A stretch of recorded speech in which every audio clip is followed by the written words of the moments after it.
Hello hello hello hello check हो गया.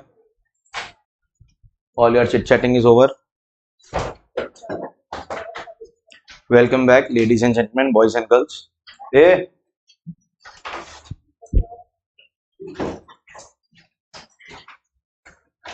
how many times do I have to tell you that? Saman.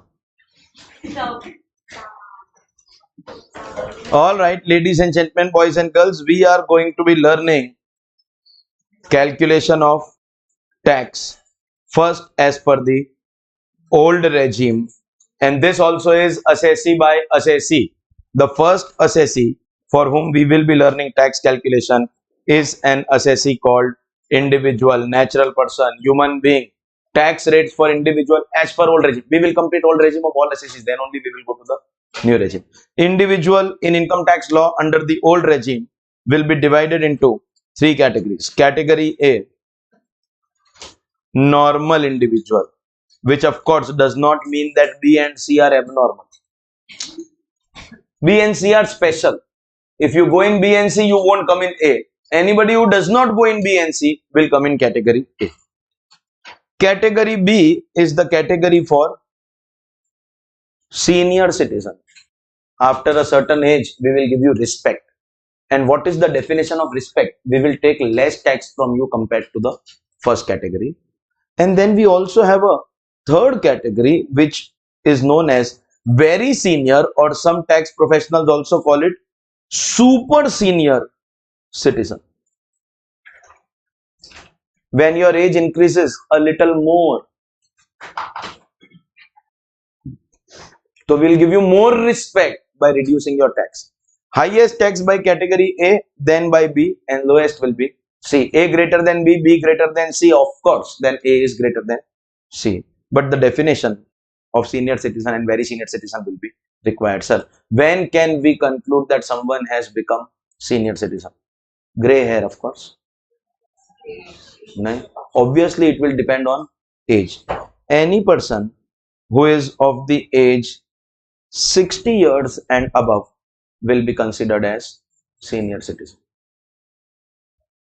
And any person who is of the age 80 years and above will be considered as super senior, very senior, super senior citizen. At 60, you will be senior, and at 80, you will be super senior, is the basic meaning. But too many twists here. Ultimately, you are not giving your TY BCom, your graduation tax paper. This is CA intermediate. And the kind of twist that you are going to face, they will not ask you a question on 55 or 65. They will ask you a question where the assessee is 60 years. If the assessee is 60 years old, will you apply category A, B or C? To keep it simple, we will say A, B or C. B, because observe carefully, this is going to be someone who is of the age 0 to 59 years, because exact 60 will make me eligible for category B. Correct? Hai? Then do you also observe, if exact 80 will make me eligible for category C, that means can I say this has to be less than 80 years, or can I say this basically means anybody who is of the age 60 to 79 years. So 0 to 59 category A, exact 60, exact 60 category B, exact 80 category C. Is that understood? Exact 60 and exact 80 will make you eligible. 0 to 59, 60 to 79, 80 and above. Your tax rate will reduce if you touch 60 and touch 80, not if you cross 60 and 80. Even if you touch 60, you are eligible. Even if you touch 80, you are eligible. Is that understood? But one thing I have told you before also, multiple places in chapter 6 are deductions also, and general rule of income tax. Whenever income tax law is giving any benefit on the basis of age for senior citizen, whether it was TTA or TTB, Whether it was 80D ka 25 and 50,000, whether it was 80 DDB 40,000 and 1 lakh. One thing remember, it is always, always, always, always, always for residents, residents, resident. It is not senior citizen, bro. It is not senior citizen. It is resident senior citizen.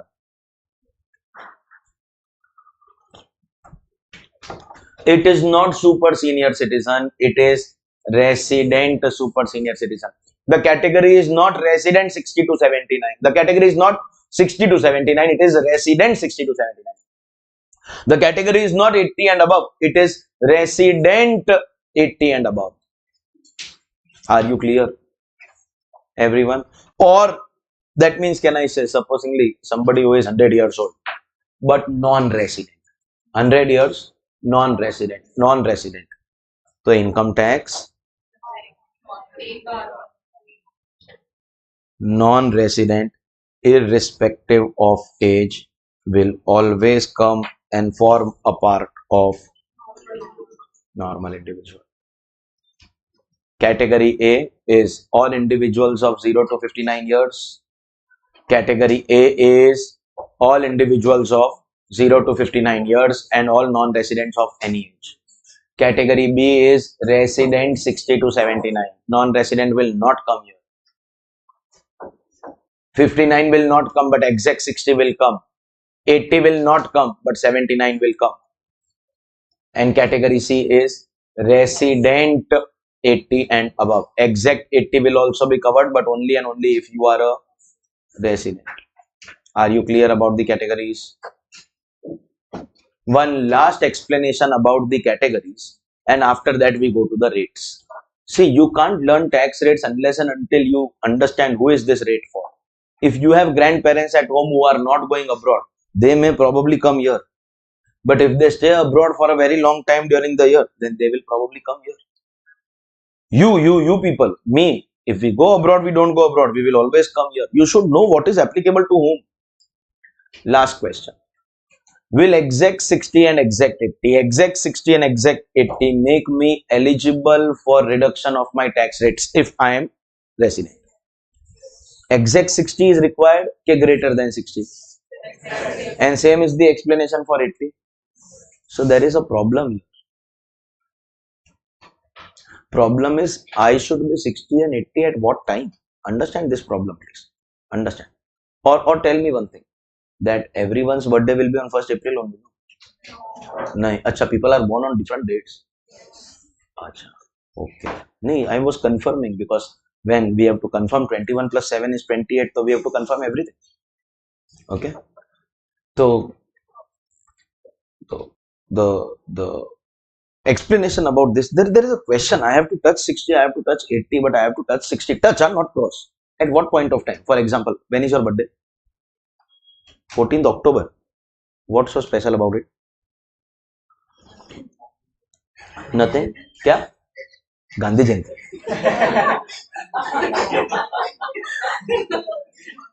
Which Gandhi?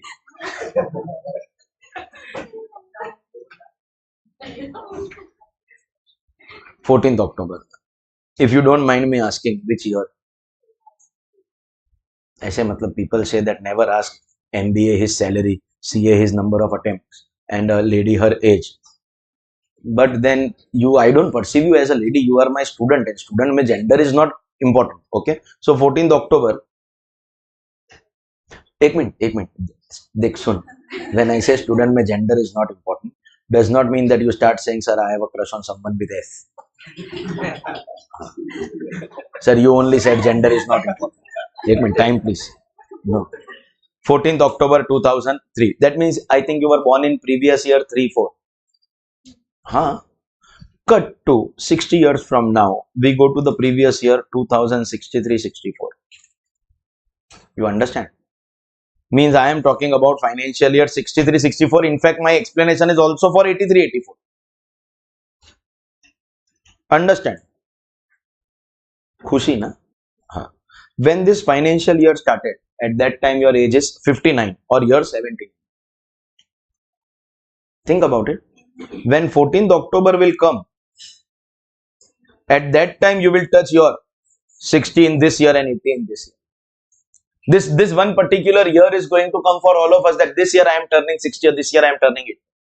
See, last year you were in category A, next year you will be in category B. No discussion about it. Likewise here, last year you were in category B and next year you will be in category C. The discussion is about that financial year in which your 60th or 80th birthday is coming. In this financial year, here you were 59, here you are 60. In this financial year, here you are 79, here you are 80. So the question is, what will we do in these years? Let us learn with the help of 60. Same thing is applicable for 80 also. Let us talk about 63, 64. Beginning of the year you were 59. During the year you became, where should we put you? In which category in this year? And similar answer will come for the second situation also. Where should we put you? Can we do proportionate, part of a year category A, part of a year category B? No. Bro, tax is not calculated like that. Tax is calculated on total income. How will you decide part of a year? Income is the full year ka income. Income is calculated from this date to this date. Any other option? 60 complete होएगा ना, फिर count. Complete हुआ ना bro? पूरा का complete पूरा तो next year complete. नहीं, जब complete होता है तो पूरा ही होता है.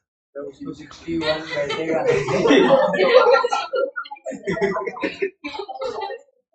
What exactly are you trying to say? 60 plus पूरा 60 पूरा साल जाएगा, फिर जब 61 हो जब उसको बैठेगा. बैठेगा. 60 is complete year only. If you say 61 बैठेगा तो 61 बैठा इधर on this date. You understand? Your first birthday is beginning of your second year. Completion of first year, beginning of second year. Understand? Your 60th birthday is completion of 60 years and commencement of 61st year. So your 61st has commenced on this date. 81st has commenced on this date. You understand the question that I am asking? Don't worry, don't guess. I will only give the answer. You have to touch 60, touch 80. At what point of time? This you can do at any time during the previous year, and we will give you the benefit of the new category. Means your birthday is coming in April, May, June, July, August, October, November, anyone? No. December, anyone? Legends are born in December. 16 December. अरे वाह, अरे वाह, मतलब I am one day elder than you. One day only I am elder. हाँ ठीक है, I am 6 days elder than you. Point क्या है? Point is this, that people born in December, Jan, Feb, 31st March also. Supposingly you were born on 31st March, 11:59 p.m. Bro, this is like completing targets before year end. The doctor had to complete his targets before 31st March. So he's like, hey, chal, fatapat. Target. We all have targets, no? Year end targets have to be achieved. Profit ka target, sales ka target, insurance ka agents or bankers, banking ka agents, they have got targets for bringing new accounts or bringing new clients. So either the hospital was also achieving a target that this financial year these many deliveries took place. So your birthday 31st March, 11:59 p.m. 60 years later, you will turn 60-year-old for 1 minute. That much is enough to make you senior citizen for calculation purposes. Even if your 60th or 80th birthday comes on 31st of March during the previous year, this previous year, she was too early. Even if her birthday was 31st March, for this previous year, she would have been considered a senior citizen. And of course, this previous year, we will consider her super senior citizen if resident. After becoming CA, you shift abroad. So that's a different thing. If resident. Have you all understood? Everyone? 100%? So, Ladies and gentlemen, at any time during the previous year, beginning of the year, middle of the year, or last day of the year, if your 60th birthday or 80th birthday is coming, we will give you the benefit, but only and only if you are resident. Is that clear? You all wrote this? Wrote this? No?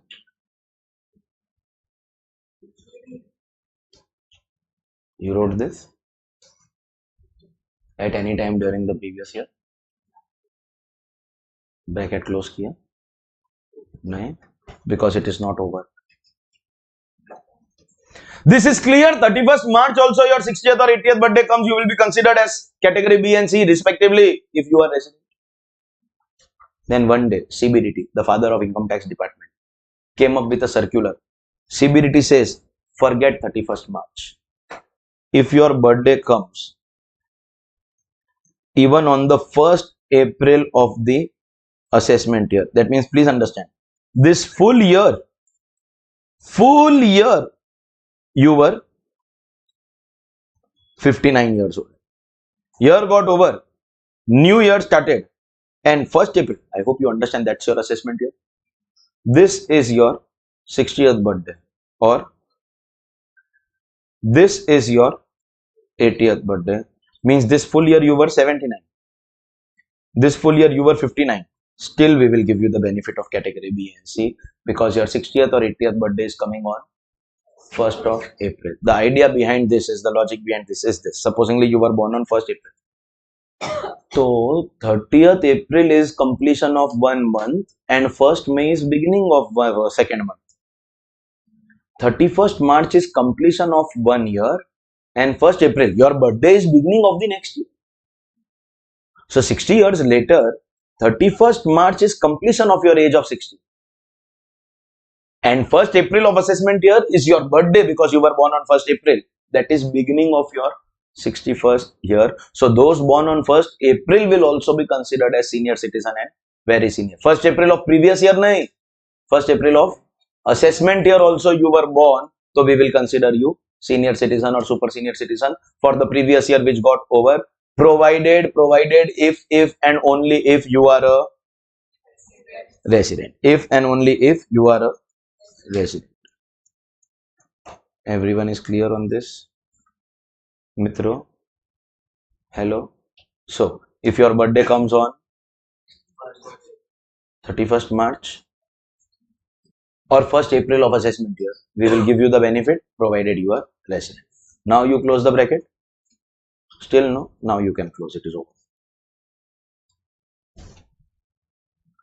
First, we had to understand what are the 3 categories of individuals. Now that we know what are the 3 categories, one by one we will go and learn the tax rates. A quick recap of the 3 categories. First is all normal individuals 0 to 59, you, me, all of us, provided we have income, will fall in category A.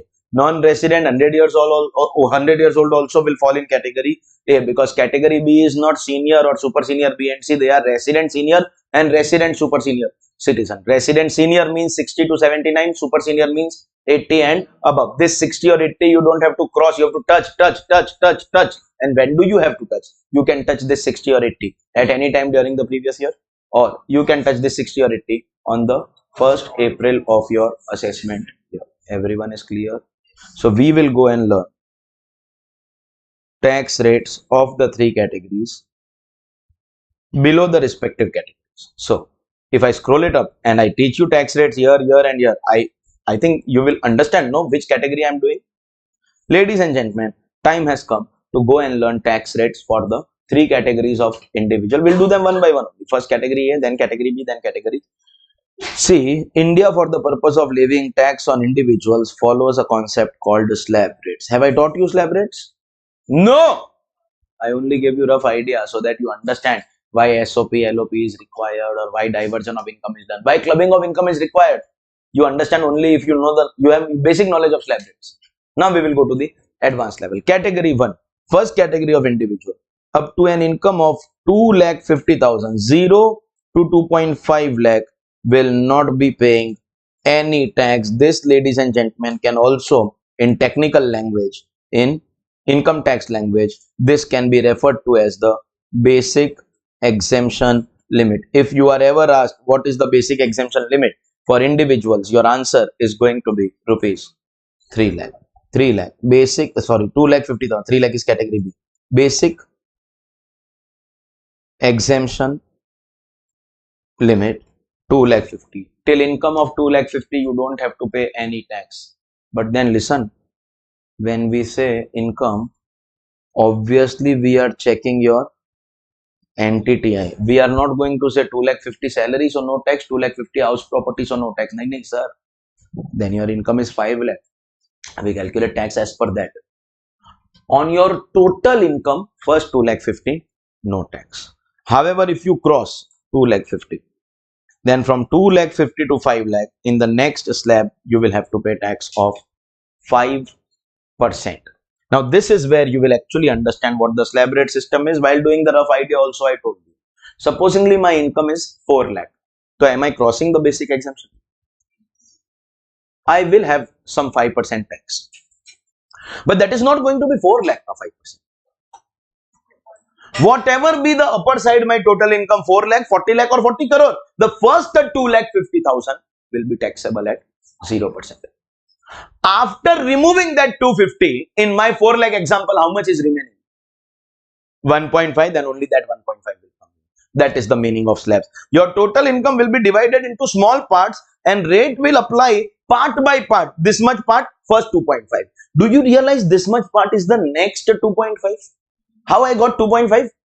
In the second one, from 2 lakh 50 to 5 lakh, the amount is, see, 0 to 5 lakh mein, first 2.5 gone in 0%. So remaining 2.5 will come in 5%. But if you have income only of 4 lakh, then you will bring only 150. No, obviously. This is the meaning of slab. Slab means as your income increases, on that additional income, there will be new rate. And which is why people who have income on the upper side try to divert their incomes to family members who have zero income or income on the lower brackets.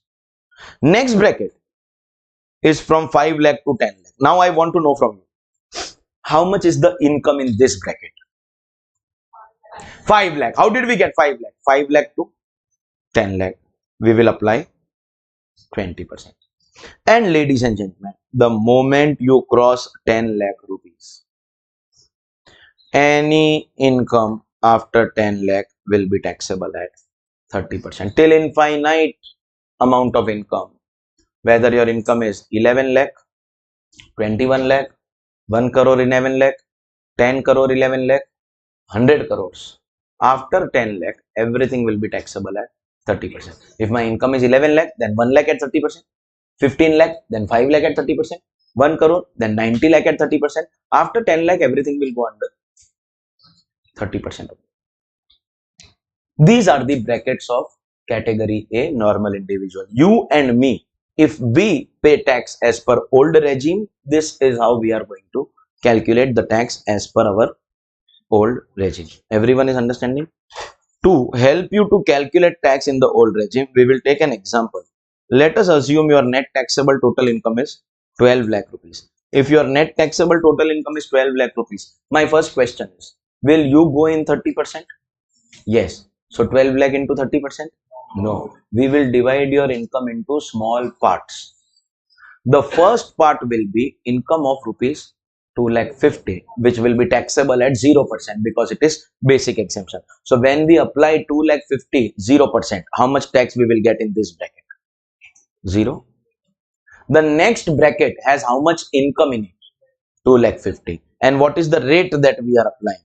5%. That means we are applying 5% on 2 lakh 50,000. How much are we going to get here? 12,500. The next bracket that we have has how much income? 5 lakh. What is the rate that we are applying in that income? 20%. When we apply 5 lakh ka 20%, we will have 1. Now wait please. In this example, it is 12 lakh. So the amount here is 2 lakh. If it was 15 lakh, then the amount would have been 5 lakh. If it was 1 crore, amount would have been 90 lakh. If it was 100 crore, then it would have been 100 crore minus 10 lakhs. Whatever is the excess over 10 lakh, it will always come. But this amount, rate is 30. Amount can change based on different people, different incomes. do you realize whatever be my income upper side, this calculation is always a constant. If my income is exact 10 lakh, my tax liability will be 1,12,500. If my income crosses 10 lakh, then on that excess apply 30, but still I will have fix 1,12,500. You understand? In our current example, how much is the income going under? 30%. And when you apply 30%, how much do you get here? That means, do you realize the tax that we are getting at 12 lakh rupees income in the old taxation regime is 1,72,500. And this is how we calculate. First time when anybody learns tax calculation, no, is taught how to calculate this. And this is your first. After today and after this, explanation that take incomes and apply rates one by one. This is not how chartered accountancy students solve tax calculation questions. Not even intermediate. Final student will never do a calculation like that. Even at the first explanation. CA final ka batch when it starts, I start the syllabus with tax rates for your assessment year. Reason is, every chapter there are tax calculation. Now, slab rates they have studied in the past.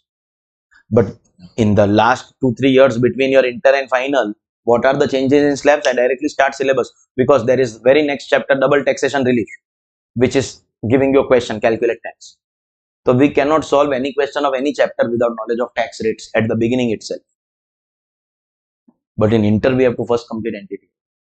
Final ka student from day one will calculate this tax how. And you also from this immediate instance, now that you understood, pick up the incomes and apply the rates. Your manner of calculation will be this. Understand the system. First, take your NTTI on your calculator. What is the NTTI in the example in front of you? 12 lakh rupees. From this NTTI, you subtract 10 lakh rupees.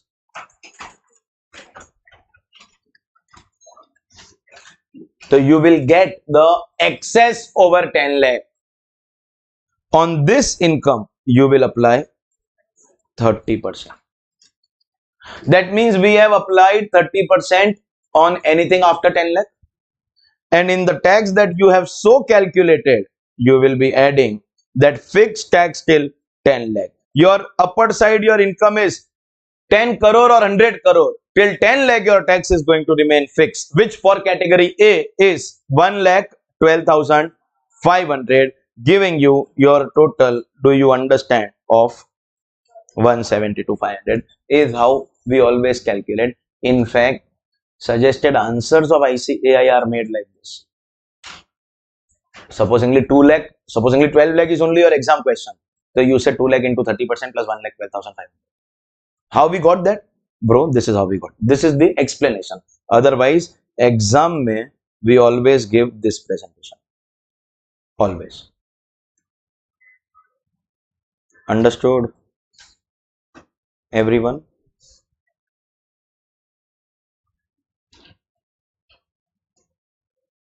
NTTI, just not the formula, but how we did it. NTTI minus 10 lakh is that excess, apply 30% and add the fixed tax. What is the fixed amount of tax till 10 lakh? 1,12,500. This is how we will calculate tax for our first category. These are the slabs of our first category. First category clear? I hope you remember that we are doing tax calculation under the respective category. So now whatever I do here will be for category B. Let's go to the tax of the second category. 0 to 3 lakh, 0% for senior citizens if resident. Resident 60 to 79. Resident 60 to 79. The basic exemption is a higher limit of rupees 3 lakh. The basic exemption is a higher limit of rupees 3 lakh. You and me will start paying tax after 2,50,000. Senior citizens will start paying tax after 3 lakh. That means they are getting additional relaxation of 50,000 rupees. After 250, where does income go in the first category? In which rate? After 2,50,000, 5%. That means this 50,000, which is now coming here extra, in this category would have gone in the 5%. That means in simple language, I am removing 50,000 from 5% and putting it in 0%. In the last category, how much went in 5%? 2 lakh 50. But this time, we have only 2 lakh remaining for going at 5%. Sir, why? Because out of total 5 lakh that should come in 0 and 5, we have already put 3 lakh in 0. So for 5%, the remaining amount is only 2 lakhs, which simply means first 250 in category B also is 0% like category A. Last 2 lakh, both categories have 5%. Only that 50,000, which is between 250 and 3 lakh, in category A goes in 5% and category B goes in 0%. If you are not understanding all the complications, see if you understand this statement. Category B is going to save 5% of 50,000. That's the only difference. And while 250 and 5 lakh ka difference, 50,000 appears to be a big difference, the tax so saved is only 5% of that 50,000. The tax so saved in rupee terms is only 2,500. If you have senior citizen grandparents at home, parents may not be senior citizen because my mother turned 60 recently. So your parents may not be senior citizen, but you may probably be having grandparents at home. You are senior citizen.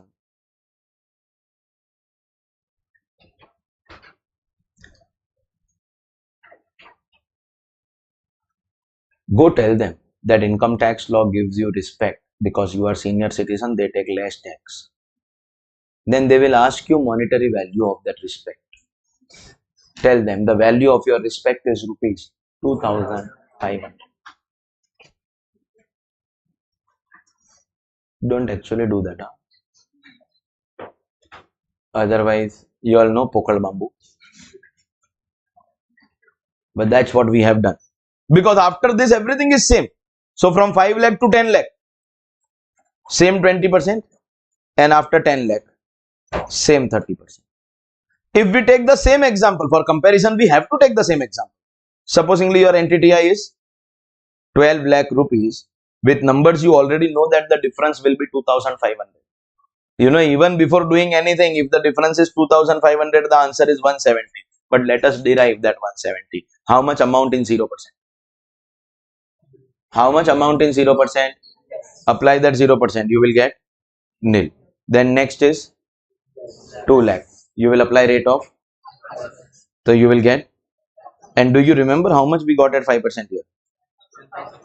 Oh bro, that 2,500 is the only difference of 2,500 here. Other than that, everything is same. Because in the third category, how much we will get? 5 lakh ka 20%? 1 lakh. What was the total fixed tax at 10 lakh threshold in this category? At 10 lakh, the fixed amount of tax is 1,12,500, then fluctuating 30%. Here, that same amount will come to 1,10,000 because after that, everything will go in 30. It's a coincidence that because it is 12 lakh, our answer is 60. But this can change from person to person. This is going to remain same. Fixed tax till 10 lakh for category A was 1,12,500. For category B, it is 1,10,000. And that, ladies and gentlemen, is the difference of 2,500. And that is the value of respect of senior citizens in income tax law. That also old regime. New regime, they don't have anything extra. Same for everyone. As CA students, that's good for you. You don't have to learn 3 different rates. New regime, every assessee same. We'll talk about it later. For now, are you clear about this? Everyone? Huh. So now this time you will derive the shortcut for me. We derived one shortcut, no, last time, that after today you are not going to be doing these individual calculations like this. Now, you have to solve in a professional way. And what is that way, please? NTTI.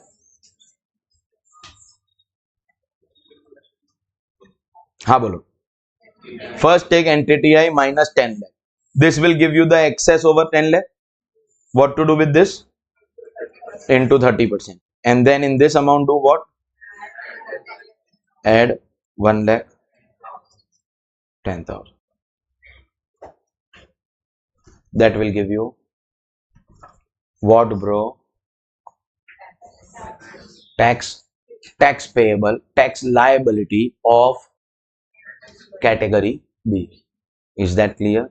So the only change was basic exemption has increased from 2 lakh 50 to 3 lakh rupees, and this brings us to the third and the last category of calculation of tax, under which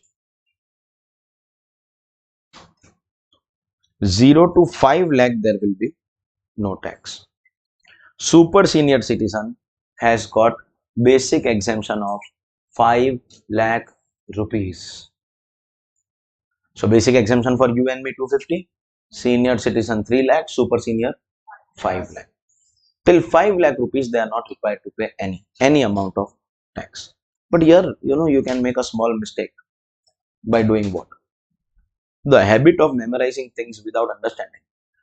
People do this 0, 5, 20, 30, 0, 5, 20, 30, 0, 5, 20, 30. Okay. Here you already have 0. Next will be 5 lakh to 10. So people apply 5% over there. Then say more than 10, they apply 20 because they have habit, no? 0, 5, 20, which they end up saying, acha, sir, no 30%. Nonsense.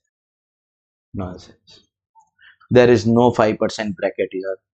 5 lakh to 10 lakh, we directly apply 20%, and more than 10 lakh, we directly apply 30%. This is only 0, 20 and 30. There is no 5% bracket. Sir, why is there no 5% bracket? Sir, is this not unfair to them? They are such senior, other people are getting 5%. They are not getting 5, they are directly paying 20. Is it not unfair? A pagal. When other people are paying at 5, you are not paying tax at all. Tell me one thing, what was the 5% tax amount of the first category? Tax amount. Income amount was 250, tax amount was 5%, so 12,500.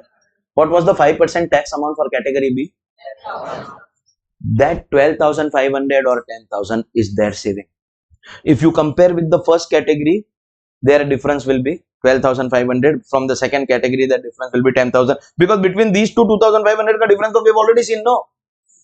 So A is greater than B by 2,500 and B is greater than C by 10,000. Therefore, A is greater than C by 12,500, and that difference is that 5% wala tax.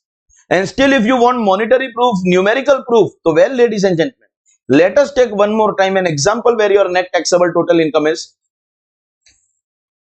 12 lakh rupees. Let us apply the slabs, and at 12 lakh, what is going to be their tax? First, how much income you will take? 5 lakh. Apply rate of basic exemption 0%. So what's your tax here? Second, how much income? 5 lakh. Apply. So you'll get tax of. That's it. This is that fixed amount of tax. First category it was 1,12,500. Second category it was 1,10,000. And third category that 5% tax is not coming only. So only that 20% wala 1 lakh will come. And this is going to change. Here because example is 12 lakh, so 60 remains same. Otherwise upper side your income can be anything. Your main target is to keep in mind the fixed amount of tax 1,12,500, 1,10,000 and 1 lakh. And that's the difference 2,500 and 10,000. That's that 5% wala tax. And if you have really understood, so derive the shortcut for the last category so that we know after today if we are given any question, how are we going to solve? First we will take NTTI. What to do from the NTTI? Minus 10 lakh. On that what to do? Apply 30%. Then add 1 lakh because this is that fixed amount of tax till income level of 10 lakh, and that, ladies and gentlemen, is your tax of the 3 categories.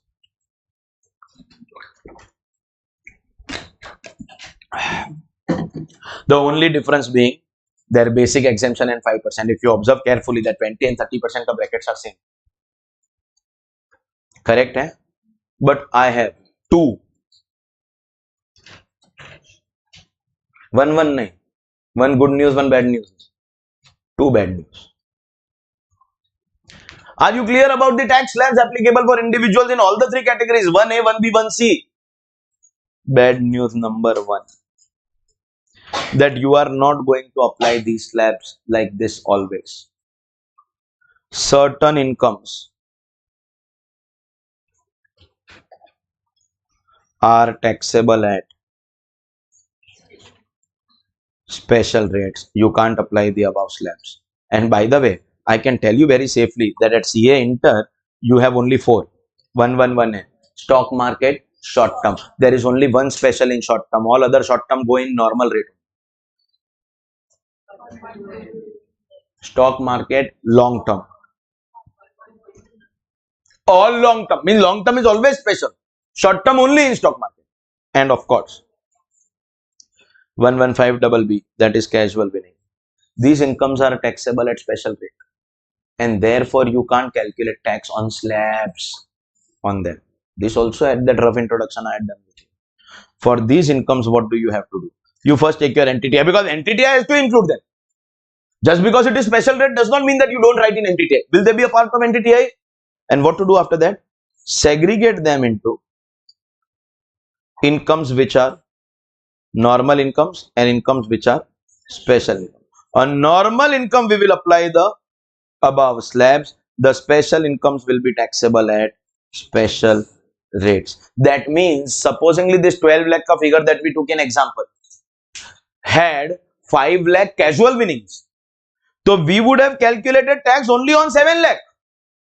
5 lakh would have been taxable at 30%. Slabs will apply only on normal incomes because slabs are normal rates. Special income will be taxable at special rate. Do not apply slabs on them. But yes, this is not very difficult for approaching as far as a CA intermediate student is concerned, because in CA final we have a chapter called special rates of tax. And there are not just 4 incomes, but multiple incomes, especially when it comes to taxation of non-resident.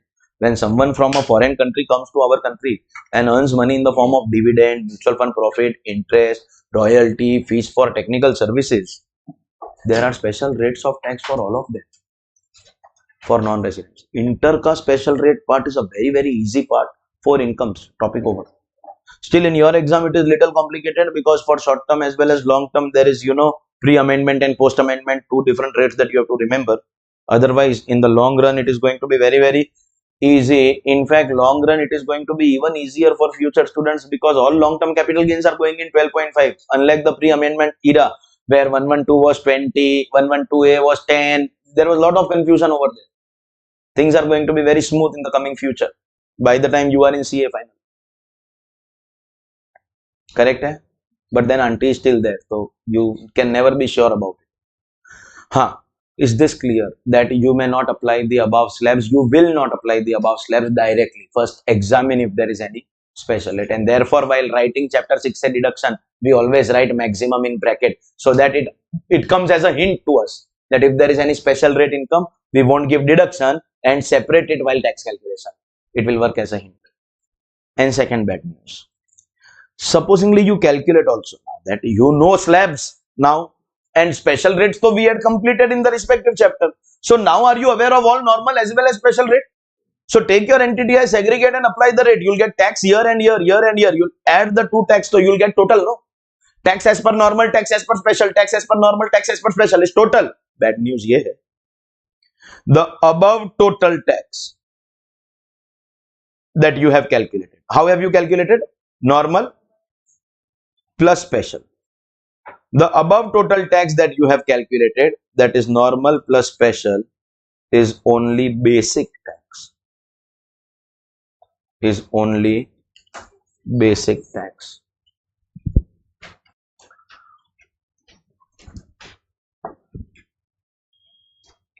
This is not the final amount that you will pay to the government. It is going to undergo some changes.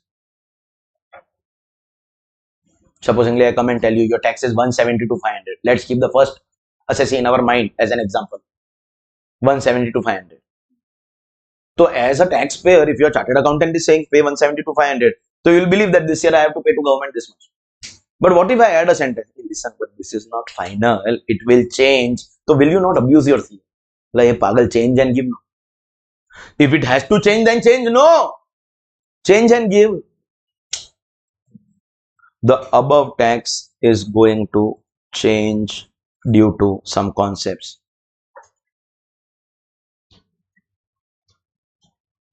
There will be something called rebate. It will change due to rebate. There will be something called surcharge. Your tax will change due to surcharge. And there is something called cess. The full name is Health and Education Cess. We call it HEC. Your tax will change because of these concepts. Only when you are aware of these concepts, what is rebate, how it reduces my tax, what is surcharge, how surcharge will reduce my tax, increase my tax, what is cess, how cess will increase my tax. After doing these adjustments in the above calculation, that is 170 to 500 or 170, 160 as the case may be, or special rate also. After doing these concepts, the amount that you get is your final tax liability. That is your final tax liability. Let's be clear that while you are very confident, okay sir, we understood this calculation, ये 160 है ना? Okay sir, we understood this calculation. But the amount that you have calculated here is never going to become your answer. First of all, in this also there can be special rate. And secondly, even if only normal or only special or normal plus special, that answer is not the final answer. You still have to apply three calculations. What are the three calculations? Rebate, surcharge and cess. Yes, once we learn the concept of rebate, surcharge and cess, we can say finally individual ka tax rate is over. But individual ka tax rate will get over only and only and only if we are done with the three calculations, that is rebate, surcharge and cess. So ladies and gentlemen, let us one by one. First, the concept of rebate. This rebate is available under section 87A of the Income Tax Act.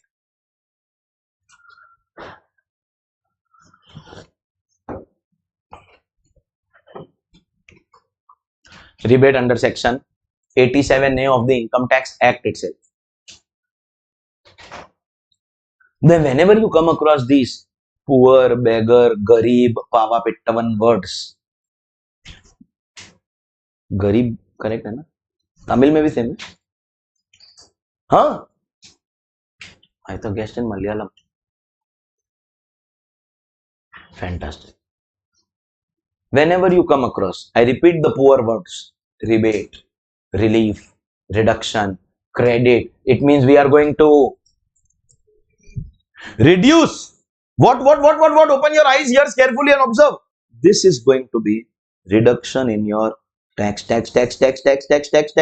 amount that we have calculated, 170 to 500, we will subtract from that. Do not make the mistake. I see the brightest students make the mistake of subtracting it from. No, sir. What we subtract from NTTI is a deduction. What we subtract from NTTI is exemption, which we never include only. Deduction we include and then minus. Exemption we don't include. Any amount that is adjusted in the income figure is exemption deduction. This is not being subtracted from income. People are so stupid. They calculate rebate and minus it from 12 lakh. Nonsense. Rebate will be reduced from your tax so calculated. Whichever be your category, rebate will be reduced from your tax. Not your NTTI. You understood? That means listen here, Sesi. Let's take the first one as example. How much was his income? 12 lakh. And how much was his tax? Assume everything is normal. We know if there is special, we have to apply special and take the total. How much was his tax? 170 to 500. It is possible that your tax will reduce. And that reduction is known by the name of rebate. So as a taxpayer, just imagine your CA telling you your tax will reduce. So will you not start dancing? Oh, reduce. Will you start dancing? Arey, tax is getting reduced. So keep dancing. Dance. And while dancing, ask me two questions. If your CA is saying your tax will reduce, as a client, what are your two questions? How much? The quantum. Very good. That is second question. First question. How to minus karke? Kya how matlab? What kind of a question is this? How will it reduce? By subtracting it reduces. Quantum, understandable. That how much? That is second question. Before quantum of rebate, your first question should be something else. Your question is how it will reduce. By minusing on the calculator, it reduces. Stupid question. Why? When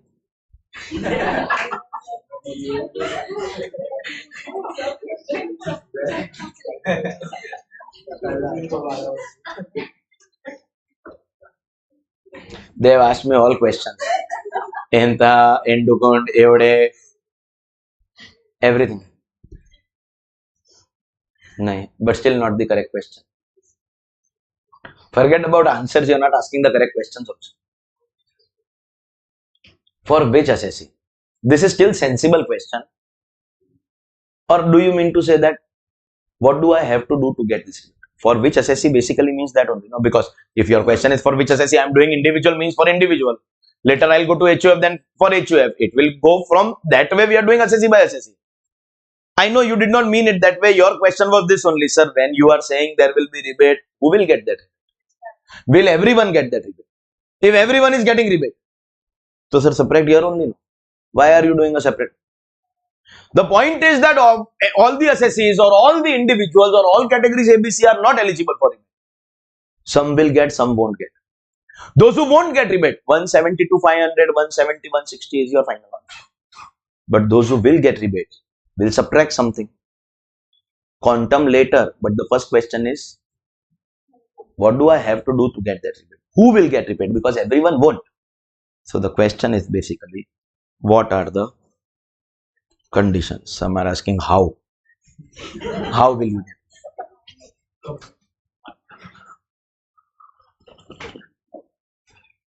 नहीं ज्यादा मजाक नहीं. I want discount on t-shirts. Conditions. Three conditions. Condition 1. Rebate will be given only to resident. That means non-resident will not get any rebate.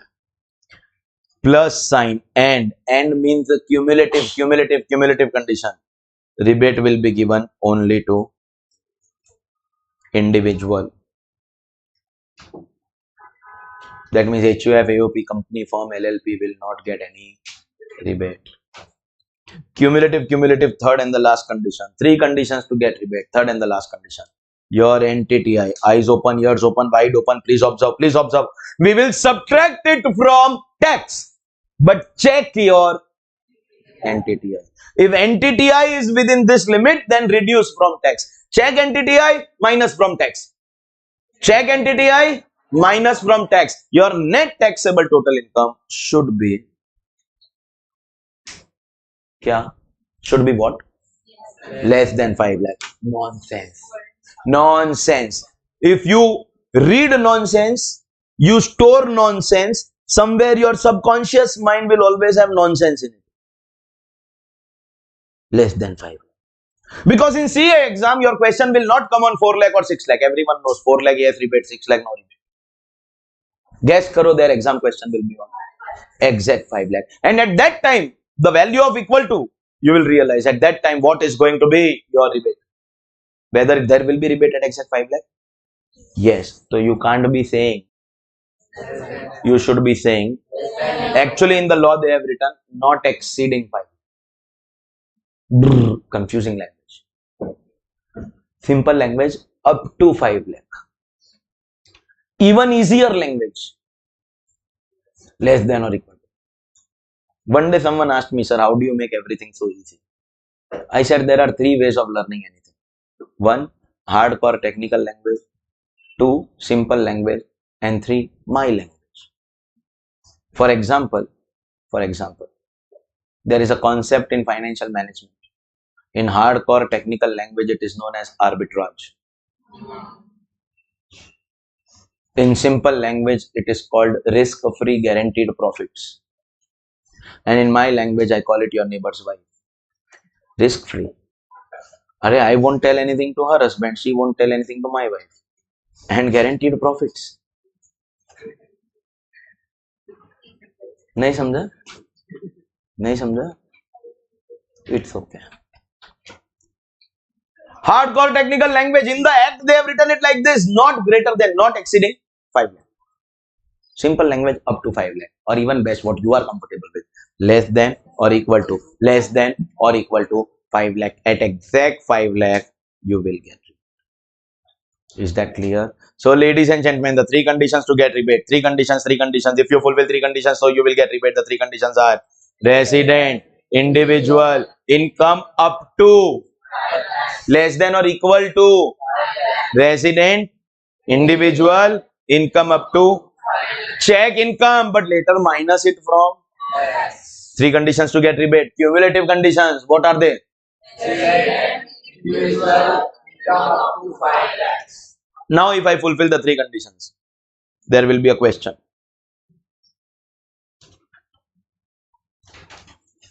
How much rebate I will get? If I fulfill the three conditions, there will be a question. How much rebate I will get? First step is calculate your actual tax. See whether your income is 1 lakh, 2 lakh, 3 lakh, 4 lakh or 5 lakh. It has to be till 5 lakh. It can't be greater than 5 lakh. Your first step is to calculate tax on that 5 lakh. Because that tax or rupees 12,500, whichever is lower, will become your rebate. Actual tax or 12,500, whichever is lower, will, ladies and gentlemen, be what your rebate. Actual tax or 12,500, whichever is lower. You can also say maximum 12,500. You understand? What are the three conditions to get rebate, Mitro?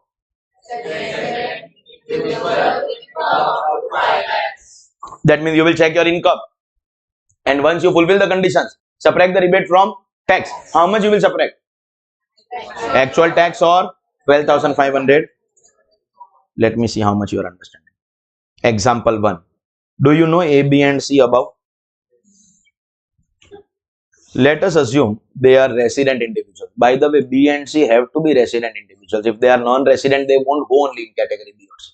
So are they resident individuals? Yes. What were the amounts that we calculated for them? 170 to 500, 170 and 160. That means all the three amounts were within the range of 5 lakh. And that means A and B, B and C, all three of them will be eligible for rebate. Yes or no? Yes or no? So that is what I am trying to make you understand. Like an idiot, what will happen? You know, exam mein your income will be 12 lakh. First step is to calculate tax. You subtract rebate after calculating tax because you subtract it from the tax. No, you will calculate. So you'll get 170 to 500. Less than 5 lakh, less than 5 lakh. Minus rebate, 12,500. Disaster. Durantam. Disaster. You don't subtract it from. You will subtract from. Kya? You don't check your tax. You check your NTTI and subtract it from. You guys do it purposely to confuse me, no? Check NTTI and minus from. All three of them are ineligible. Sir, why are they ineligible? As their NTTI exceeded 5 lakh. Correct hai? Chalo next. Mr. X. Individual whose NTTI is 4 lakh. Not tax. This time income is 4 lakh. So within the limit. And Mr. X is non-resident. Income is up to 5 lakh. But not, 1 minute. Out of 3 conditions, 2 are fulfilled, no? 66.67. No, you have to fulfill 100%. Why no rebate? Because he is non-resident. Okay, fantastic.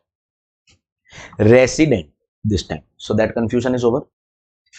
NTTI 4 lakh. Resident, NTTI 4 lakh. So first question you said no because of NTTI. Second question you said no because of non-resident. Have I rectified both of them? Fantastic. Arey? Why? Rebate is only for, because it is HUF, no rebate. Correct hai? Okay, next. Mr. S.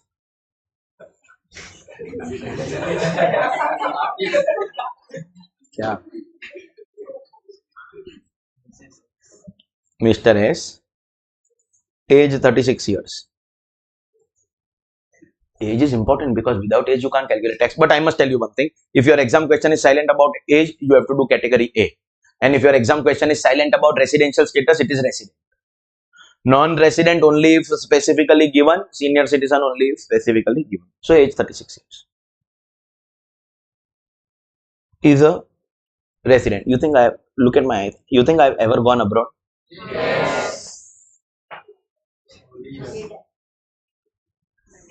Looks are deceptive. ठीक है, but still after 182 days, so I will be considered as resident only.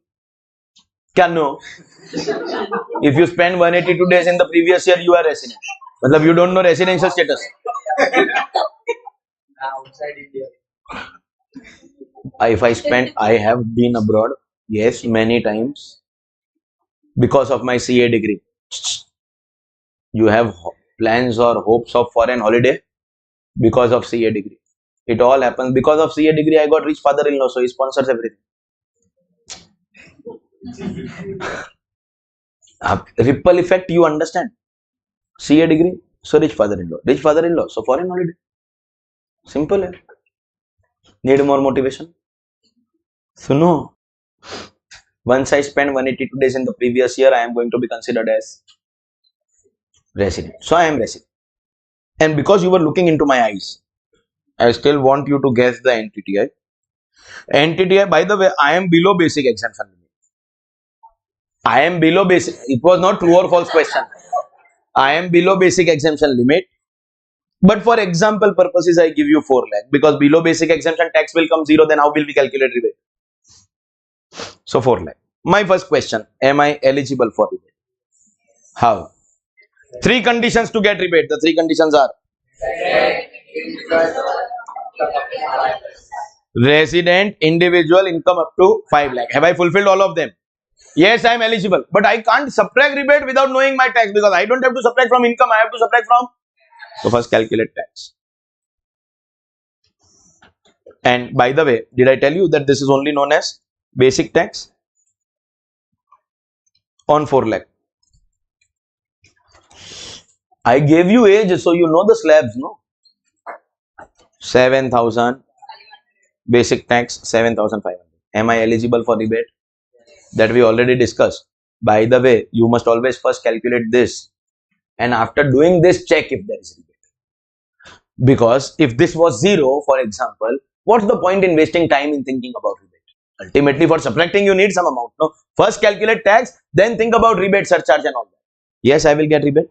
Now, do you realize when my tax is only 7,500, I can't subtract 12,500 and tell the AO, you give me 5,000.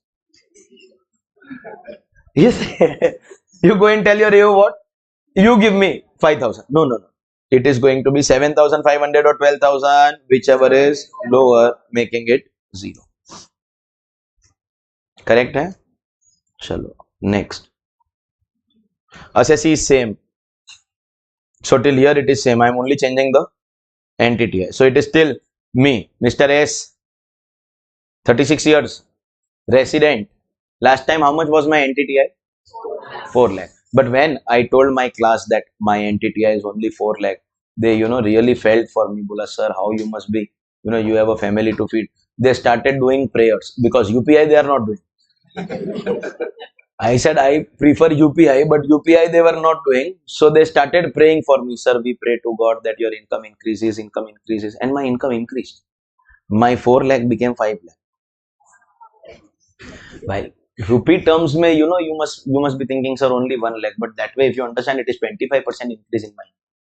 4 lakh has become 5 lakh because of all the good wishes that you gave me, prayers that you gave me. I would prefer UPI though.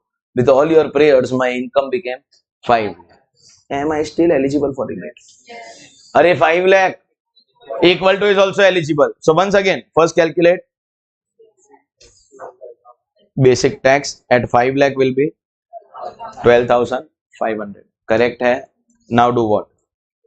Minus the rebate under section 87A, 12,500, making it again 0. Well, basic exemption is 0, 5 lakh only for category C, but because of rebate, category A ka tax is also becoming 0. Do you understand? But this whole thing called rebate is a big scam. And in new regime, they have magnified, amplified, increased this scam. People are shown false dreams. For example, Piyush Goyal sir brought this. And in the budget speech, auntie is only copying all the statements that Piyush Goyal sir made in that 2019 ka part-time budget. No, auntie is only copying some of his statements. He said, he is very smart, chartered accountant, all India rank 2 at CA final exam. He said that I am bringing new rates as per which till 5 lakh you will not have to pay any tax. And those days, people were used to basic exemption of 1 lakh, 2 lakh like that. So 5 lakh no tax was a big thing, which auntie has done the same thing in the new regime.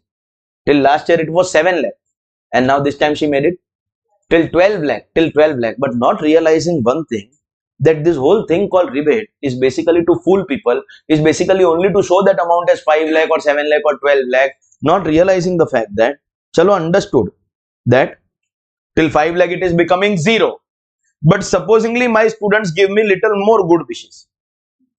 First they give me good wish, they prayed for me, so my income of 4 lakh became 5 lakh. Now they pray a little more for me, so my income became 5 lakh and 10 rupees.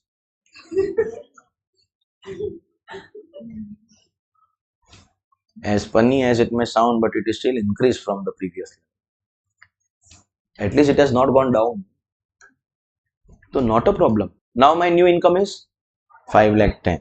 Still first we will calculate basic tax. Calculate basic tax. See, 12,500 was to already there, no bro. But now that 10 rupee will be taxable at 20%, and therefore this 12,500 will change to 12,502. Is that clear? Only 2 rupees increase because only your this time did limited prayers. These days people know in prayers also there are two types of prayers, full course and crash course.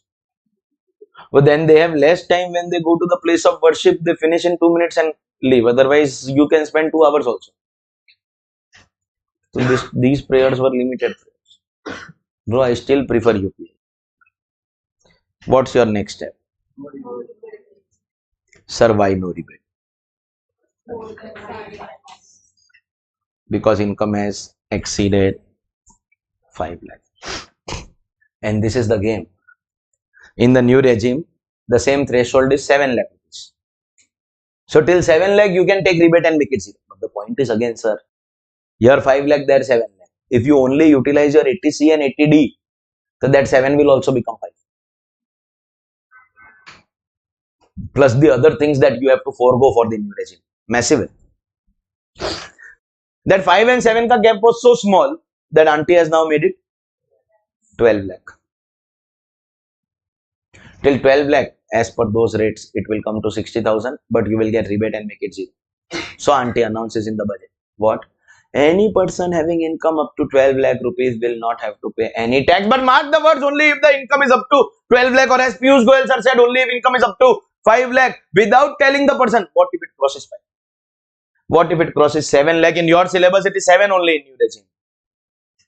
Next year, student ka syllabus, it will be still 5 in the old regime, and next year, this whole regime is fully same.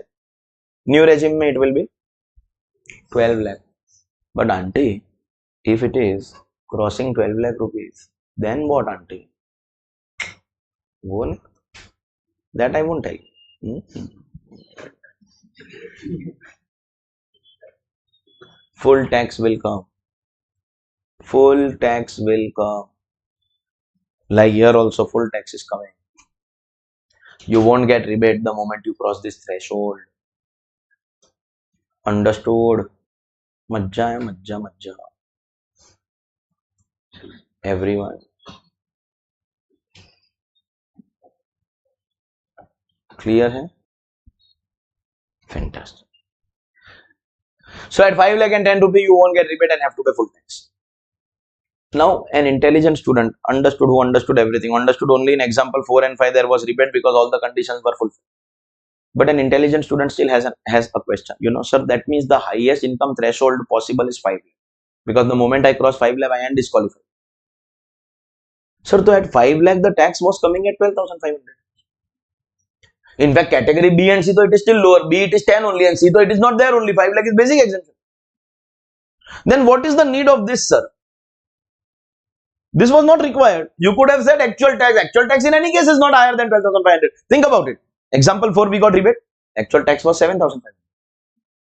And example 4, we got rebate. Actual tax was 12,500. And when the actual tax became only 2 rupees more, we are not eligible only. That means the good student is basically asking this, sir, why is this required? Sir, you simply write actual tax. It won't be more than 12,500. No. How?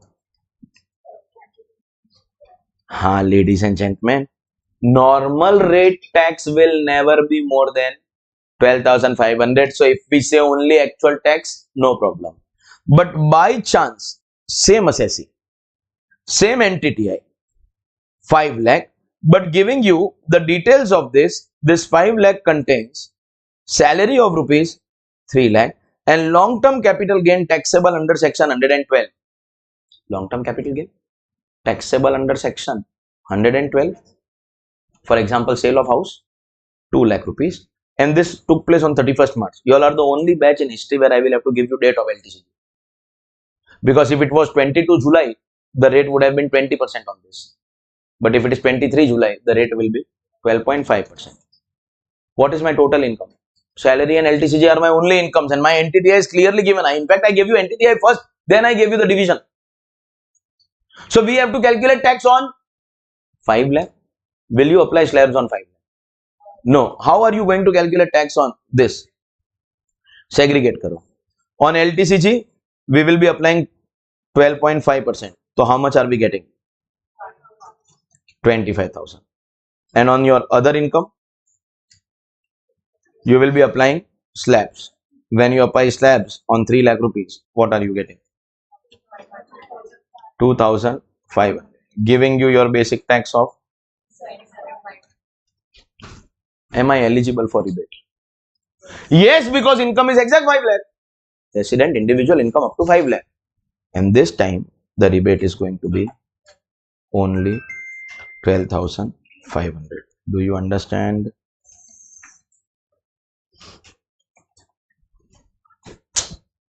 Not important. Dhang ka question, give dhang ka answer.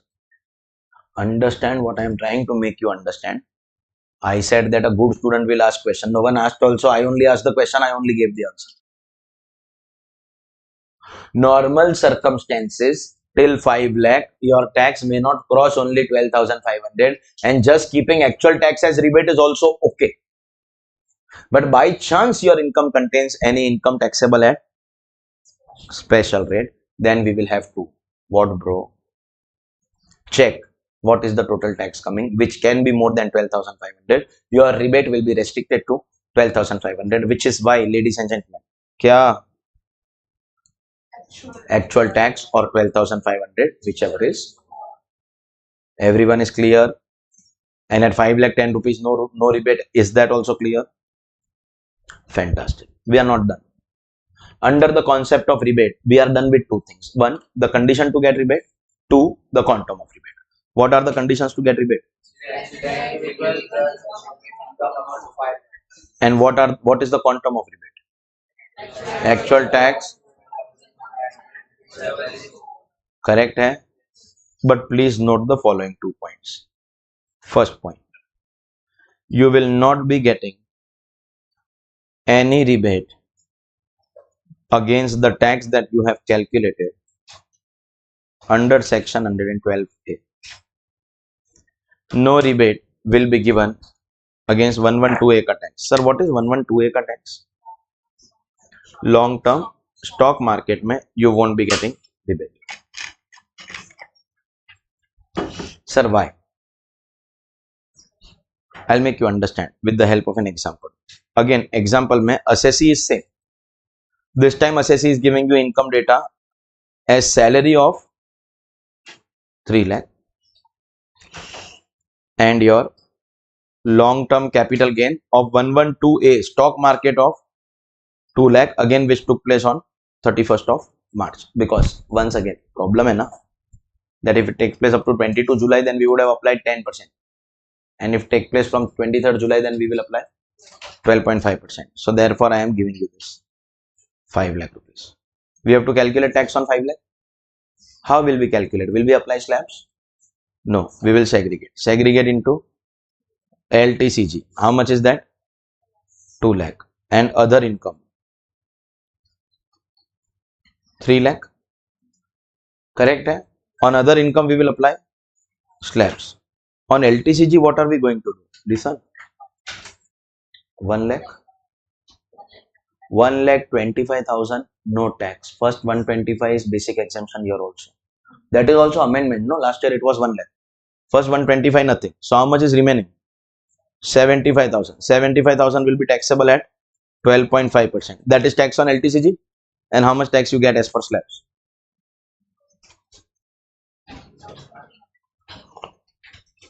9318, 9375. Do you understand this too is your total basic tax? 11,000. Question 1. Is the assessee eligible for rebate? Is the assessee eligible for rebate? No. You? Is that your only tax? My question is not about this income. My question is assessee eligible? What are the 3 conditions to get rebate? Resident, individual, income up to 5. Is the assessee fulfilling the 3 conditions? Will the assessee get rebate? Rebate. Under section 87A, ladies and gentlemen, here there won't be rebate. Is basically the heading. Read the heading written in black here. Whatever rebate we will give only against this. So that 2,500 will become your rebate, resulting in your 1128 tax being your remaining tax. This is what I mean, that tax under section 112A, against that you won't be getting any rebate. You understood? 112 I did rebate. See the last question. I did give rebate against entire 27,500. Only 112A it is specifically written, you won't be getting rebate. Only 112A. Normally, if my income is up to 5 lakh, I will calculate tax, whether normal or special, and subtract rebate against that total tax. But in case there is any 112A tax, that tax won't be considered for rebate, only the remaining tax. So this assessee is eligible. Assessee is eligible. But that particular tax of 112A is not eligible. So we gave rebate only against the other tax. Correct? Hai? Logic bol, logic. What is the logic? We are not getting, that's the law. Last example, LTCG, we gave the rebate. We gave, no. So here we are not getting. That's the law. What's the logic? So already 125,000. This assessee has already saved 12.5% of 1,25,000. Do you realize if we would have taxed entire 2 lakh, the tax would have been higher? In the previous case, you paid full 2 lakh ka 12.5%. So we gave you rebate. You have not taken any benefit there. But don't you think here you have already taken good amount of benefit, where income is 2 lakh but tax is calculated only on 75? So 125, so you are already not paying tax. Don't expect any further rebate from us. At least against this. Against your other tax, so we are giving only no rebate. Understood, bro? Logic. Fantastic. So, what are the 3 conditions to get rebate? And listen, if assessee fulfills the 3 conditions, assessee will get rebate only against this tax, he won't get rebate. What are the 3 conditions?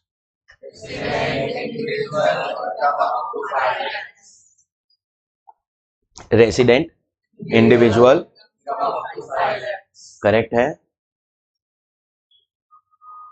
Resident, individual, income up to, ये correct है ना everyone? Fantastic. What is the quantum of rebate? But you won't get this rebate against tax calculated under section 112. Last point here, then rebate ka point is over. But don't forget, tax calculation is still not over. Surcharge and cess. Individual is the biggest. Again, the remaining won't take that much time. Same as residential status. Between today and tomorrow, we will finish tax rates as per old regime, new regime with questions. Take it for granted. Next. You are taking everything for granted. वो समझा मैं. That was the reason behind your smile. Next. Everyone will sing with me. I will start. You will join. And I want to hear you loud and clear.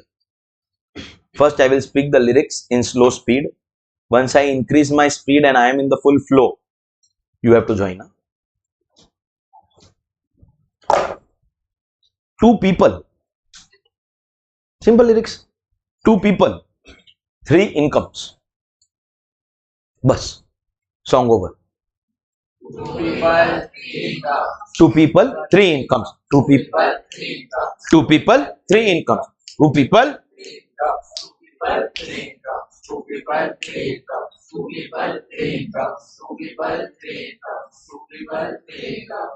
ha. Sir, which two people and what three incomes and what about them?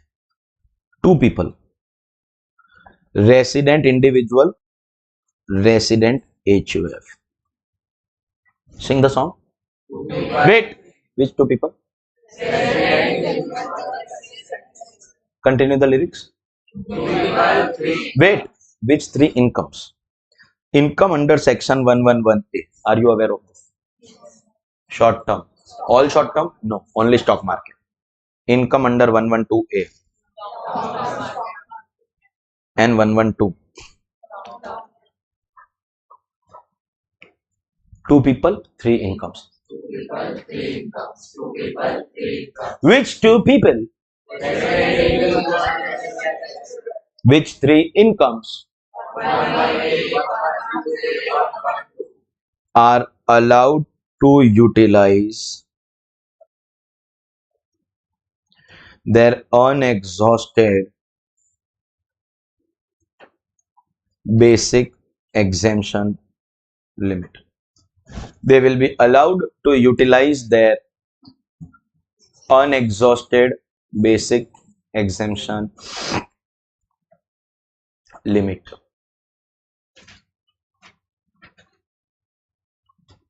Sir, ये क्या होता? Sir, understand. Supposingly, I am Mr. S, resident, everything same. I have only one income. Acha, by the way, I have to do multiple examples. So I'll start with this. In all examples, capital gain on 31st March. Because again and again you will ask, sir, and you all are the only people with whom I have to do this nonsense before amendment, after amendment, because you have to learn both. Otherwise, next year onwards, I have only one answer to LTCG tax rates.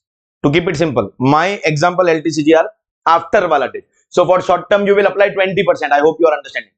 And for long term, you will apply 12.5%. So my only income during the year is LTCG on house. It will go in 111A, 112 or 112A. 112. 10 lakh rupees. My only income during the year. This is my example 1. And this only is my entity. Now then, ladies and gentlemen, if you are asked to calculate tax on this entity of 10 lakh, will you apply slabs? No, because this is special rate. What is the special rate on this LTCG? Because after amendment, I clearly told you 12.5. No, sir, you won't apply. You won't apply. Has this assessee taken any basic exemption? No. So when you calculate tax, what you will do is take 10 lakh rupees, the NTTI, minus use the basic exemption limit. Because is this assessee falling in the definition of two people? That same Mr. S.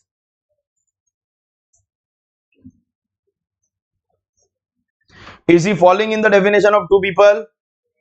Yes. Is this one of the three incomes? Yes. So is it two people, three income, two people, three income?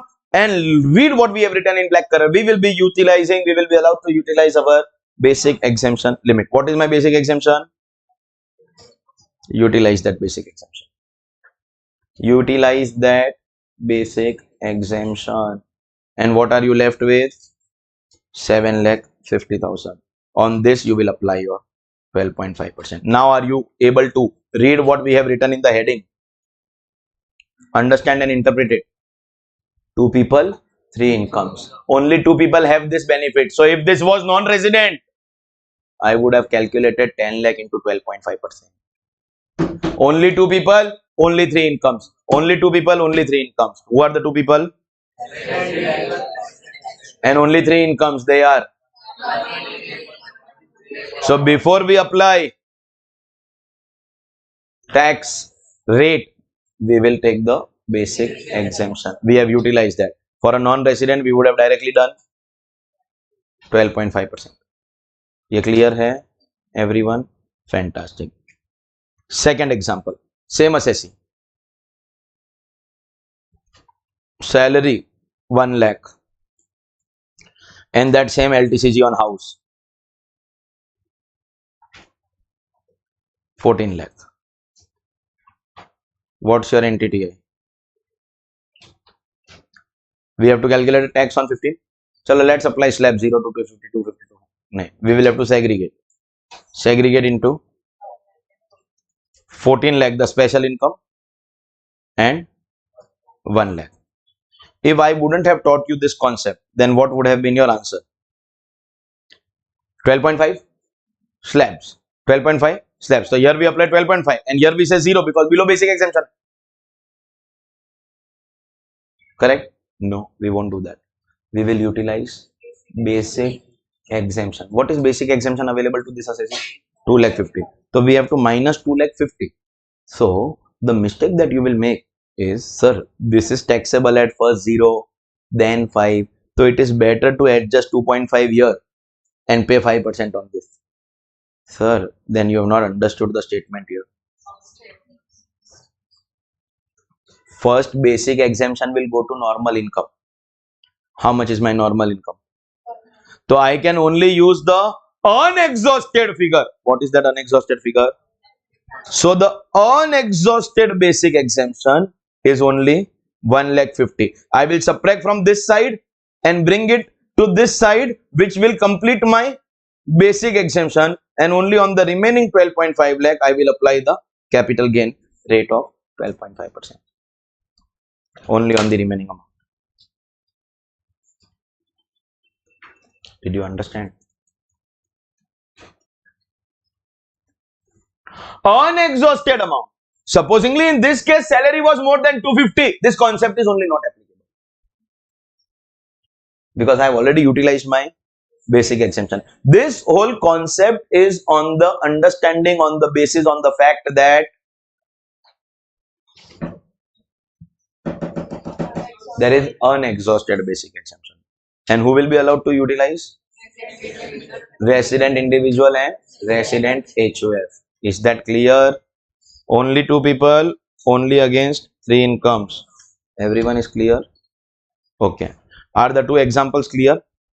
Also note, therefore, non-resident not eligible. Hello? Only 2 people are eligible, no? Other assessees like company, firm, AOP, etc. not eligible. Other incomes. Example, casual winnings. No, because only 3 incomes. And supposingly, you have more than one of these 3 incomes. Is it possible that in this example only above, how much was my salary? 1 lakh. How much was my LTCG? 14 lakh. Unexhausted amount was 150. It was possible that other than this LTCG, I also had short-term capital gain stock market and long-term capital gain stock market. I have all the 3. Casual winnings, even if there, I won't adjust. But these 3, I am allowed, no? So in these 3, if I am allowed, where should I adjust first? Whichever is higher. Income ज़्यादा होगा. Wrong. No. Income higher नहीं. वो special वाला means what do you speak clearly? Why that first? ज़्यादा income ज़्यादा होगा. You are thinking correct and you are speaking nonsense. So 20% is income. What is 20%? The tax rate is higher. How can you say ज़्यादा income होगा? What nonsense is that? You are thinking correct, still not speaking the correct thing. Your answer was absolutely correct. Where should we adjust? If we have only one, we are adjusting against that. Casual winnings are not allowed only. I am talking about these three only. If we have only one of these three, we will adjust against that. But if we have all the three, so what should we give preference to? Common sense is good enough. And you were absolutely right, but you think before you speak. Adjust in order of rate. Obviously, higher to lower. First against. Therefore, Abhi listen, it depends. Short-term capital gain before amendment was 15 and long-term was 20. So if they have happened before amendment, so first adjust against LTCG. After amendment, short-term is becoming 20 and long-term is becoming 12.5. So we reverse. And therefore, I am keeping it like this. Adjust in the order of income amounts. Higher income first. So, higher rate first. Is that clear? And I still repeat, you were thinking right. You understood it. That if I have option, I will first adjust where it is beneficial. But higher income is not beneficial. Higher rate is going to be beneficial. Everyone clear? 2 people, 3 income. That, ladies and gentlemen, is your first concept in tax calculation. The concept called rebate. Rebate over. With this, our chapter tax rates over. Harsh. Tax rate not over. Bro, we are still in old regime. That also only individual.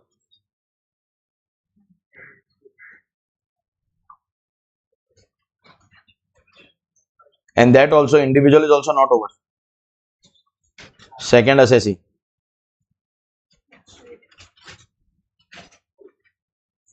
HUF. First concept of individual done. Second concept of individual surcharge. Then there will be third concept of individual cess. Then individual will get over old regime. Then we have to do other assessees, old regime. Then we have to do the full process again, new regime.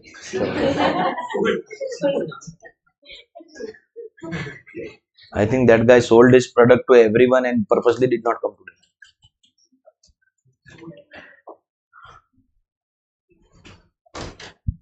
Surcharge. Rebate. Oh, garib.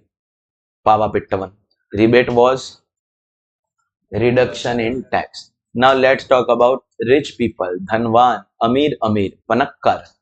Let's talk about them. Surcharge is going to increase your tax. Income tax law, constitutionally, this is Constitution of India also which says, take less tax from poor and more tax from rich. Did you observe that in the slabs? Lower income, lower rates. Higher income, rate will also increase. If your income is on the lower side, that low tax will be further reduced by rebate. If your income is on the higher side, the tax is already high, and that already high tax will be further increased for extra rich people, for super rich people, over and above the basic tax that they are paying, which is also at higher rate because you all are coming in higher rates. We also have an increase in tax. That increase in tax is known by the name of surcharge. Surcharge is going to be your increase in tax. If you are super rich, all you have to check is your net taxable total income. If your net taxable total income exceeds rupees 50 lakh, there is going to be 10% surcharge. If your net taxable total income exceeds rupees 1 crore, there is going to be 15% surcharge. If your net taxable total income exceeds 2 crore rupees, there is going to be 25% surcharge. If your net taxable total income exceeds 5 crore rupees, there is going to be 37% surcharge. Rebate will reduce your tax. Surcharge will increase your tax. Direct tax expects you to first read what is written and then also interpret and understand what is not written. If you see the thresholds given here, as your income increases, you have more and more surcharge. But did you notice that for deciding surcharge, we are giving importance to only and only one factor, your income figure. The same thing when we were giving you a reduction in tax in the name of rebate, we had to actually fulfill 3 conditions. To get rebate, 3 conditions. But for surcharge, only 1 condition. Let us compare rebate and surcharge first. What is the first condition for rebate? Resident. Now check this. Have they mentioned anything? If they have not mentioned anything, that means surcharge will come whether you are resident or non-resident. This is what I am saying. Read between the lines. What is written and what is not written. Rebate is only for resident. Surcharge is for both. Second condition for rebate. Individual. Abhi right now we are doing tax calculation of individual and there is surcharge here. It is clearly visible. But it is not only for individual. Surcharge comes for all assessees. But of course, right now we are doing for individual. So I have given you rate of individual. Later I will give you rates of other assessees. For example, partnership firm, there is only one rate of surcharge, 12% after 1 crore. Companies, there is 7% after 1 crore, 12% after 10 crore. Rates are different, but surcharge is for all assessees. For HUF company firm, there won't be rebate only. Rebate is only for individual, surcharge is for all assessees. These rates are individual. And what is the third condition to get rebate? Income up to 5 lakh. While that amount and this amount would never have been same. That much common sense we all have. That would never have been same. If that is 5 lakh, this had to be something else. But the first 2 conditions are comparable. Resident, all. That was individual, this is all.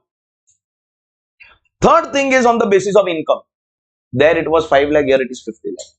That comparison I am not doing also. But there is still one more comparison that you have to be careful about. And very, very careful about. There, if your income is exact 5 lakh, rebate, yes. Here, if your income is exact 50 lakh, surcharge is not there. Amount would have never been same. That is a lower level income and this is a higher level income. Amount was going to be 5 and 50. There is no amount comparison I am not doing also. I am checking or comparing for you that greater than, less than, equal to wala concept. Less than and equal to 5 lakh will make you eligible for rebate, but equal to 50 lakh is not going to make you liable for surcharge. So at exact 5 lakh rebate, yes, but at exact 50 lakh surcharge, no. At exact 1 crore surcharge, yes.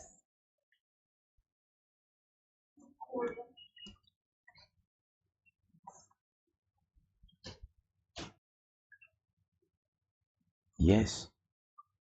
It will cross 1 crore, so rate will increase. But tell me one thing. Exact 1 crore. Is it greater than 50 lakhs? So 10 has to come. At exact 2 crore. Surcharge. Yes. How much?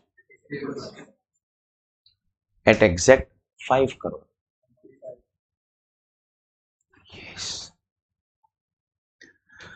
So rebate, there is only one figure, 12,500 that you have to learn at 5 lakh threshold. Equal to is covered. But surcharge ka multiple rates are there. So what rate of surcharge will apply will depend if you cross that particular amount. At equal to it won't come. For example, 0 to 50 lakhs. No surcharge. Greater than 50 lakh to exact 1 crore. 10%. Greater than 1 crore to exact 2 crore. 15. Greater than 2 crore to exact 5 crore. And greater than 5 crore. It has to be greater. This comparison we had to do. Even if 5 lakh and 50 lakh, there is no comparison. But this comparison was required. So in principle, we now realize one last thing, 2 last things I have to explain to you here. But in principle, we understand rebate is for poor people. So your already low tax will further be reduced. Surcharge is for rich people. Now the definition of rich is clear. It depends on income. Rich does not mean iPhone. यही है ना वो नहीं ये हाँ definition of rich is income. The rich people actually don't buy iPhone to show off. They become rich by not buying iPhone. Like me, हाँ. I don't buy iPhone to show off. घर पे है? नहीं, नहीं. हो गया? Now focus on काम धंधा. Rich का definition is your NTTI. NTTI crossing 50 lakh, there is going to be surcharge. Everyone is with me? First condition in rebate, resident. This is for everyone. Second condition in rebate, individual. This is for everyone. Though these rates are for individual, other assets is separate rates. We are doing Roman 1 individual right now. Third, that is 5 lakh. This is 50 lakh, which we are not comparing. But there is another comparison that we are doing. That 5 lakh at equal to will come. But this 50 at equal to won't come. It has to be greater. And the rate will also keep on increasing as you exceed that threshold, not touch that threshold. Okay. Last couple of things about the calculation of surcharge. One, surcharge ka rates given here 10, 15, 25, 37 are not slab rates. Only one surcharge will apply. Income is 40 lakh, your answer is 0. Income is 80 lakh, your answer is 10. Income is 1 crore 50 lakh, your answer is 15%. Flat hai. 2 crore 50 lakh, 25%, and 5 crore 50 lakh, 37%. Your answer is flat answer, final answer. You don't have to see up to this much 0, up to this much time. This is not slabs. Let me be clear. This is not slab. These are flat rates.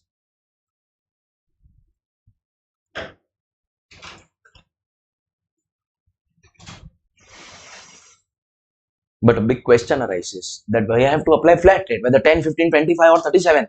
On what? For example, supposingly my NTTI is 1.5 crore. 1.5 crore. Am I a case of rebate or surcharge? Remember, both of them can never come together. Surcharge. What if I am non-resident?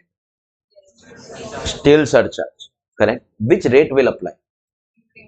15% will apply because between 1 crore and 2 crore.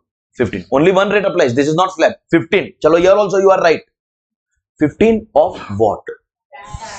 I'll tell you. Some people apply 15% of 1.5 crore because tax is calculated on income only. Nonsense. Some people apply 15% of 50 lakhs. You know what is their logic? Sir, my surcharge would have been 10%. But because it is 1.5 crore, because of that 50 lakh, it is coming to 15%. So apply on that. Nonsense. No. Surcharge won't come on your income. Surcharge will be calculated on your basic tax. Learn the correct thing from the first day itself. Surcharge will be calculated on your basic tax.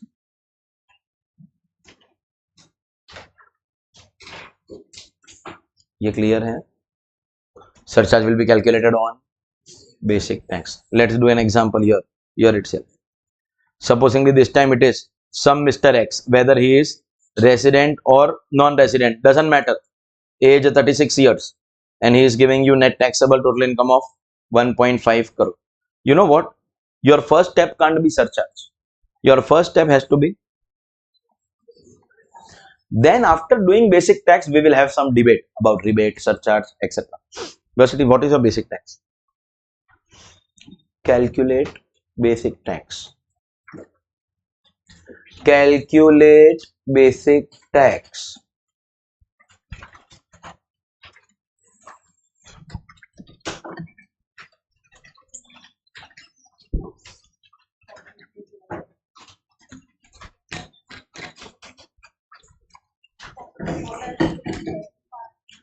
$43 lakh 12,500. I also want to know how you calculated it. You must have done slabs, no 250. Nahin? What did you do? 1.5 crore minus 10 lakh. That is excess. 140. 140 you applied. 30%. You got 42 lakh plus 1 lakh 12,500. Gives you 43 lakh 12,500. Stop and ask. 3 options I am giving you. Rebate, surcharge, or none of them is a question that you ask yourself after basic tax. Is this assessee a case of rebate? And in all questions, you give 3 options. Rebate, surcharge, or none of them. Both of them not an option. For those of you all who did not study statistics, probability, and you skipped them for options, I'll tell you, in probability, there is a concept called mutually exclusive events. 2 things that can never happen together. For example, my lecture and coming late. Mutual exclusive events. You know, your income cannot be, there is no number in maths which is less than 5 lakh and at the same time greater than 50 lakh. ऐसा कोई number है? Is there any such number? Less than 5 but greater than 50 lakhs? No. So your options are only rebate, surcharge and none of them. Both of them not in the options. What's your answer? Surcharge. Why? Because income is exceeding 50 lakh. After 50 lakh, all cases will be surcharge. This case is which case of surcharge? 15%. Sir, why? 15 because and only one rate comes. Surcharge is not slabs. Flat rate. On what? On this, bro. On this. It will be on your basic tax. Are you understanding? Surcharge will be 15% on your basic tax. So no, you're not understanding the objective. Getting this amount, no, you romance your calculator for the rest of your life. That's your only hope in life. You're not understanding what I'm trying to say. That do not calculate on any other amount. You have to calculate your surcharge on your basic tax. Any other amount you don't have to calculate your surcharge. Surcharge will always be a percentage of basic tax. Basic tax, basic tax. Everyone is clear? So what are the three conditions to get rebate? What are the three conditions to get rebate? If I fulfill the three conditions, will I get rebate? How much rebate? Correct है? However, I won't get any rebate against 1128 tax and 2 people 3 income allowed to utilize basic exemption. Under surcharge, there is only one condition: your income has to cross the threshold that they have given. What is the threshold that they have given? Greater than 50 lakh. Whether you are resident or non-resident, all assesses. 10, 15, 25, 37, as you exceed that threshold, equal to it won't increase, but greater than it will increase. Correct? And that surcharge ka percentage will be applicable on your basic tax. Is the calculation of surcharge clear? But then if rebate we studied and then under rebate ka calculation we still studied 2 points, no, 112A and unexhausted basic exemption. If we just learn the calculation and don't do any further study, surcharge will feel bad. No, everyone has feelings. It does. So we are going to learn 2 points under surcharge. 2 points. First point is a concept called marginal relief. First point is a concept called marginal relief.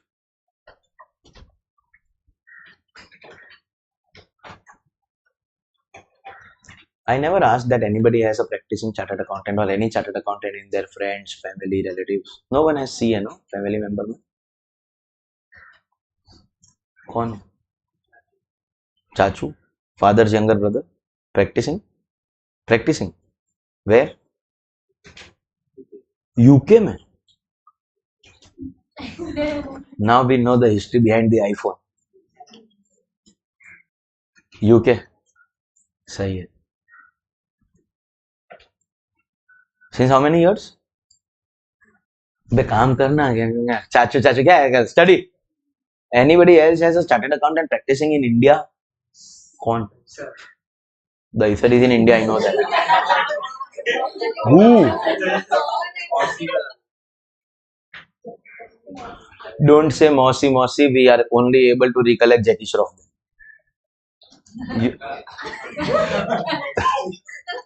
You know the history of Jackie Shroff and Mossy or no?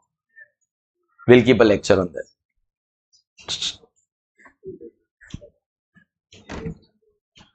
A lot of practicing chartered accountants of our country are not aware of this concept.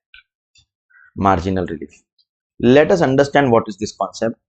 If your income crosses that threshold of surcharge, greater, equal to nahi, greater, will surcharge come? Is it possible that your income has just slightly crossed over that threshold? Still the full rate of surcharge will come? This is going to become really unfair. How? I will explain with the help of two assessees. I have with me an assessee A and assessee B, both below 60 years category. Assessee A has got income of 100 lakhs, 1 crore. Anyone can have that income, exact 1 crore. Will he have surcharge of equal to A? So no surcharge. Yeah, equal to 1 crore, not greater है. But it is greater than 50 lakhs. So yes, there will be surcharge of 10. And B has got income of 1 crore and 5,000. Write that figure in your notebook, please. 1 crore and 5,000. 1 crore 5,000. 1 crore 5. Notebook बोला ना.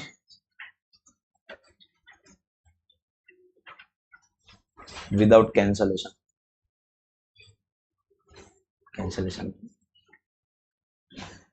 Cancellation. For those uncomfortable, 1,000,000, 5,000,000. Will he also have surcharge? Which percent? अरे बोल 15. Why 15? Because it is greater than 1. First of all, answer a simple question. Has B earned more than A? How much more than A? The difference in income is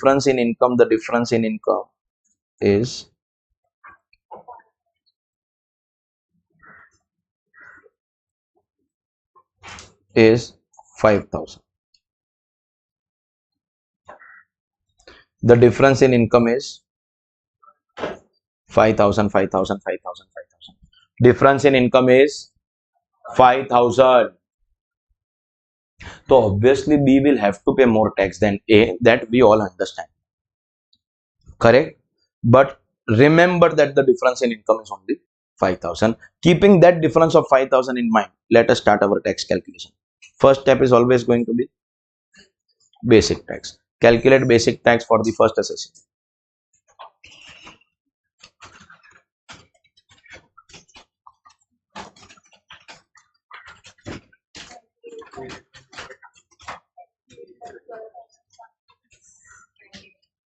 $90 lakhs का 30% is 27 lakh plus 1,12,500. Second assessee.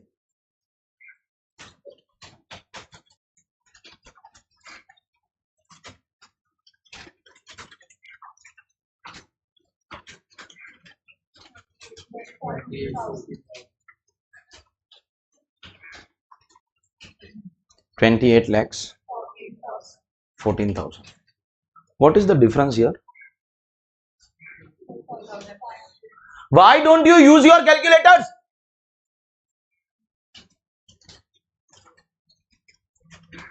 Nonsense.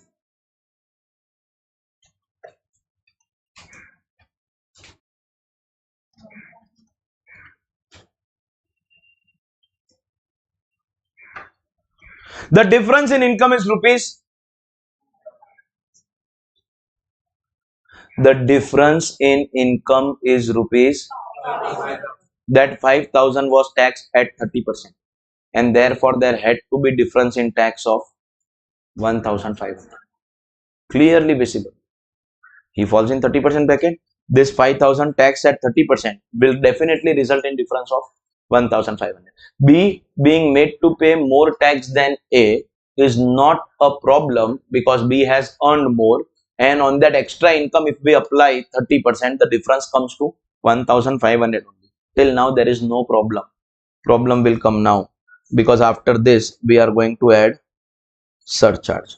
Surcharge will come for A or B, both, but for A it will be only 10%, for B it will be 15%, resulting in the surcharge of A being 281, 250 and the surcharge of B being 4,22,100, which basically means that after adding surcharge, if we are given the total tax of A,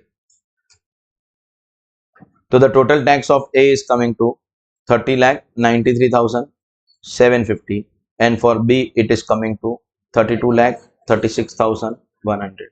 This is where the problem starts. This is where the real problem starts. Think about all my questions from the point of view of B. how much extra I have earned 5,000. and how much extra tax I am being made to pay. 1,42,000. How can you do this nonsense with me? Income increased by 5,000. and tax is increasing by 1 lakh. Supposingly, I conceal this income of 5,000. I don't declare 5,000 to the government. Then my actual government that I show, the actual income that I show to my government will be exact 1 crore. And on exact 1 crore, my tax will be 30 lakh 93. That means if I only hide 5,000 in my income, I will not do lot of cheating with the government. 5,000, I will say 1 lakh 42,350. Or let me put it this way, if I am honest and I declare that 5,000, so you are increasing my tax by 142,350. See, if you understand the statement, I am having tax of 1 lakh 42,350 only because of income of 5,000. If 5,000 is gone, then 142,350 will also go. It can't get more foolish. This is nonsense of the highest level. B is very, very angry and upset. I am still asking you to think from the point of view of B. If you were B, think about it. Your income has exceeded A by and your tax has exceeded A by. How can you make me pay tax of 142,350 only because of? That is nonsense. That is unacceptable. Do you guys agree and understand? You do. You do. B is very upset, which is sensible, reasonable. And B is going and telling the income tax department what? Sir, me B, you income tax department. Me B, you income tax department. Listen, income tax department. How much has my income increased? And how much has my tax increased? Sir, you can't increase my tax by 142,350 only because of income of. Sir, you understand in percentage terms, it is 142,350 divided by 5,000 into 100. That is 2,800 percentage tax. How can you have this crazy percentage tax?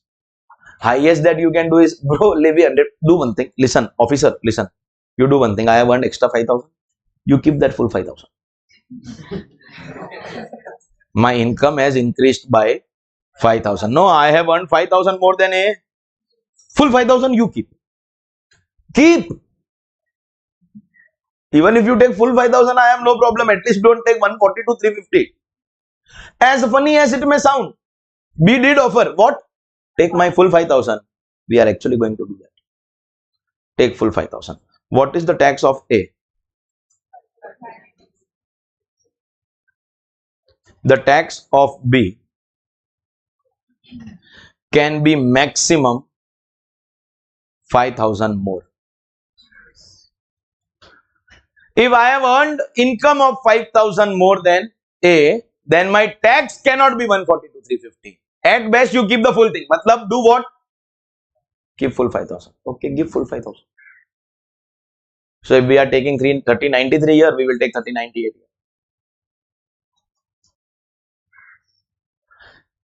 And you know what? In taxation, sometimes on a particular concept, you speak for hours and hours and hours and hours and hours, and the audience will not understand a single thing. And sometimes one sentence is enough, senorita.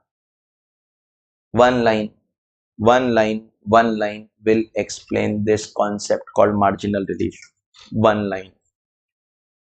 The difference in tax. The difference in tax cannot be more than the difference in income. Is the concept. Concept over. Read this line 100 times, write this line 500 times. Concept is this one line. The difference in tax, the difference in tax, the difference in tax cannot be more than difference in income. If difference in income is 5,000, the difference in tax can be maximum 5,000. Difference in tax cannot be more than that. Difference in tax cannot be 1,42,000. The difference in tax cannot be more than the difference in income. If tax is increasing by 5,000, the income is increasing by 5,000, the tax can increase maximum by 5,000. The difference in tax cannot be more than difference in income. So in A, we are retaining the same figure. But in B, we already have 30 to 36. We have to keep only this much. So we have to remove something. What I should remove to derive 3098,750? 1 lakh 37,350. All right, then, ladies and gentlemen, this is your marginal relief. This is your marginal relief.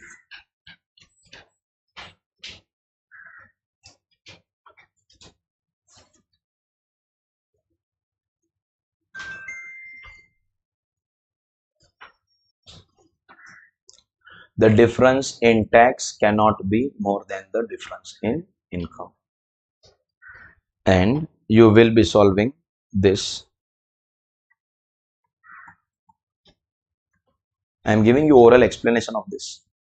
At 50 lakh and 1000 income, will there be surcharge of 10%? Compare it with someone who has income only of 50 lakhs. Will not have any surcharge because exact 50 lakh no surcharge. That means this will be slabs plus 10%. This will be only slabs. So there is going to be big difference because here there is 10% extra tax. That whatever be the big difference, the tax cut difference cannot be more than 1000. If income cut difference is 1000, then the tax difference cannot be more than that. You will be solving this. That's your concept called marginal relief under the concept of surcharge. First part is clear. Second and the last point of surcharge. With this, surcharge will get over. Cess is very small. Cess will get over in 2-3 minutes. But this is the most complicated part of surcharge. The part that I am going to do now. This part is going to give us the message. First attempt is the best attempt. If you understand it in one go, तो best है. Otherwise, as a CA student, many a times we used to come across complicated stuff. And we never had the facility that if you miss any lecture, so you will get recorded backup or magazine, or you don't have any PDF or anything. Bro, teachers used to write on the board with chalk or marker. Notes were taken by the students. Class over, recording, no record of any PDF or any lecture or anything.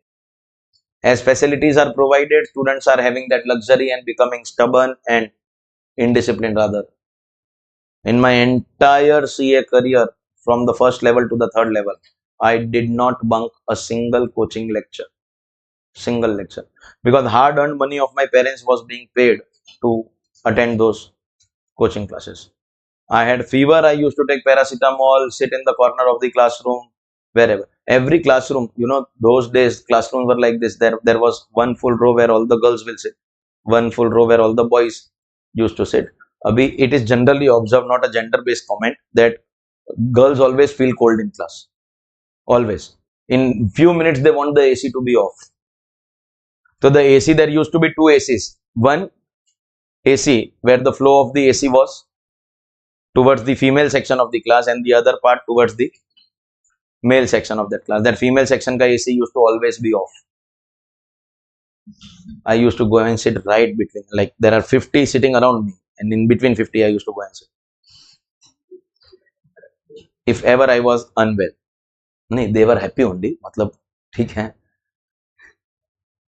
But I never bunked. And by the way, while I was sitting there, my attention was in the class only. In case you are wandering here and there in your thoughts, my priorities are very clear. I know why I am there, what is my purpose over there. I never bunked any lecture. But I had attention issues. I used to get distracted very easily. So one noise supposedly coming from the window, then I am interested in what is going on over there. Forget that. Sometimes the teacher gave some example of that member of armed forces terrorist attack. By the way, terrorist attack ke time tak to I had already cleared intermediate. But sometimes some example like that given to us. I am thinking about terrorist attack. Then I am thinking if here there is an attack, I will save everyone. Then suddenly I have a look at the fan. If this fan will fall, I will jump and catch it. This fan ka speed is slow. I am focusing on the blades. Suddenly sir shouts. And then I am suddenly like, oh my god, we are attending class. This sir was teaching me sometime there. This sir only gave me example of terrorist when I started thinking. So what chapter is he teaching right now? There were occasions in my class where I was physically present in class. I proudly claim that I never bunked any lecture. But mentally, where I was in which zone? Plus, those college life wala days where either you reject someone or get rejected by someone. You just imagine getting rejected and from there directly coming to class. I know to which some people का reaction is like, sir, ये कल ही मेरे साथ हुआ था. So this happened with me yesterday only, sir. So attention issues tha. But I was my first teacher, so I used to sit with the book, self-study at home, read, understand, explain it to myself. First time I used to try. First time, most things I understood first thing, but provided you are reading with focus. First time, supposingly, I did not understand. I read that part of whichever subject again to understand what exactly is happening here. If second time I did not understand, so I used to convince myself that see, it's a 100-mark paper. They can't ask everything in exam. This concept after 2 attempts, if I am not understanding, that means it is difficult because I am the most intelligent person on the planet. If I am not understanding, that means no one will understand, not the paper setter, not the paper checker. To ask a question first, the person has to understand something. If I don't understand, that means no one will understand. I am that much, I have talent in myself. That much belief I had on myself. That if I am not understanding in 2 attempts, that means this cannot come in exam. And mostly it used to be like that only. At least 90% of the paper used to be from the things that were studied. But we did used to skip a few things. Except in my CA final when that paper came, ISCA, Information System Control and Audit, computers ka we had 100-mark ka paper, ISCA. And for that paper only we used to sing a song. इसका इसका ना किसका है, जाने कैसा है किसका है, कैसी भाषा में है लिखा, because we never understood anything. So again I assume that if I am not understanding, nobody will understand. And in that paper I did not know roughly 65-70 marks. Because it was asked from those things which I assume they will not ask. 70 marks. When I came home, I told my mother on the way only, she was in the temple only, I will get between 28 and 30. And I got 29. Forget the result. Look at the prediction. Look at the accuracy. And believe me, dear students, from CPT to CA final, every exam of Chartered Accountancy, every paper that I gave, like every student, I had the habit of coming and calculating, okay, I will get how many marks in which question. Then total and find out a minimum and maximum range of marks. Then minimum this much, maximum this much for all questions. And my actual marks were always in that range. Always. Achha, by the way, minimum, maximum ka range was not 50-60.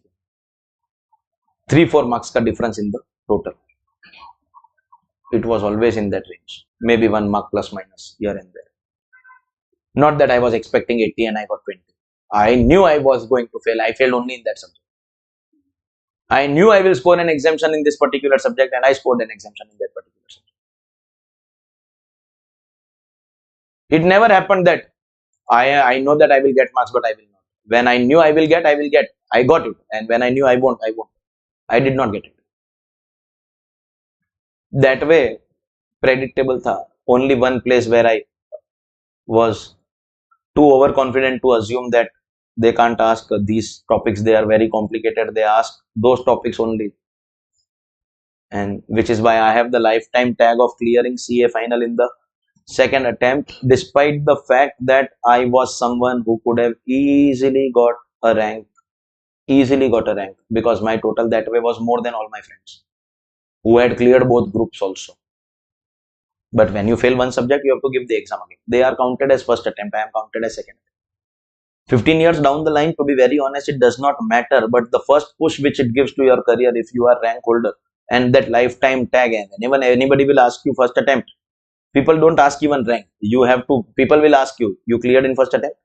You have to reply, I got rank. But I don't have that also to say, I cleared in first attempt. And that is Indeed, that way, to a certain extent, it is a regret. I am happy also that I did not clear in the first attempt, because it taught me how to face failure. Because I had never failed in life before that. First time in my mark sheet, the F word came in directly in CA final. But with that, I learned to face failure. Okay, once in a while, it is okay. You know, I take back-to-back batches, batch after batch, this batch, one next batch after next batch. Once in a while, there is a batch where there are not as many admissions as I may expect. But that's okay, no problem. This batch less admission. Let's do our work. Next batch, there will be more admissions. It taught me to face failure for sure, but I still have the tag of second attempt. And that will stay with me forever. And whether rank or second attempt, it stays with you forever. So this typical habit of mine to make myself understand that if it is very complicated, don't worry, it won't come in exam. Most occasions it used to work on you. If you want, you can take that risk. This is very complicated. So take the risk of assuming that it won't come in exam. Or don't take that risk. Take it seriously and study this with me properly. First attempt is the best attempt, because second time you will have no choice but to convince yourself what? That don't worry, it won't come in exam. But let me tell you, it will come, especially at CA final. They have done what? They have decided that 4 incomes will be considered as special incomes. 4 incomes will be considered as special incomes. First, let me tell you what are those 4 incomes. 111A, 112A, 112, and dividend income. So we are not talking about special rates of tax. For this concept, it is basically the stock market investors who are talking to you. See, 111A, 112, and dividend are the stock market investors. Initially, it was only these. Then 2 years ago, auntie also added, say, all long-term capital gains. So can I say special rate capital gains are the 3 sections, and dividend income, these 4 incomes are going to be considered as special income. Special income. They will be considered as special income. They are so special that on the tax that you calculate on the above incomes, on the tax that you calculate on the above incomes, you will calculate no tax on 111A, 112A, 112 special rate, dividend may be normal rate. Whatever be their level of incomes, whatever be the amount of incomes, 25% and 37% ka surcharge will not be applicable. Short में if I have to speak on these incomes, 25, 37 not applicable, means we will only apply 0, 10 or 15. So up to 50 lakh 0, more than 50 lakh 10, more than 1 crore 15, more than 2 crore 15, more than 5 crore 15, 100 crore also if I earn in stock market, surcharge won't be more than 15. You can say highest surcharge will be 15. Or you can also say that this is not applicable on those 4 incomes. Means for those 4 incomes, you will see only this much. Correct? Eh? So then the question arises, sir, then on what is this applicable? Anything other than those 4 incomes, we will apply. That means if your other incomes, now other incomes can be salary, house, property, capital gain, short term, normal one, non-stock market, PGBP, other sources other than dividend. If your other income exceeds 2 crore or your other income exceeds 5 crore, because there are 2 surcharges which we are discussing here. After 2 crore, what surcharge comes? And after 5 crore, will that apply on the tax of these incomes only? On the tax of these incomes.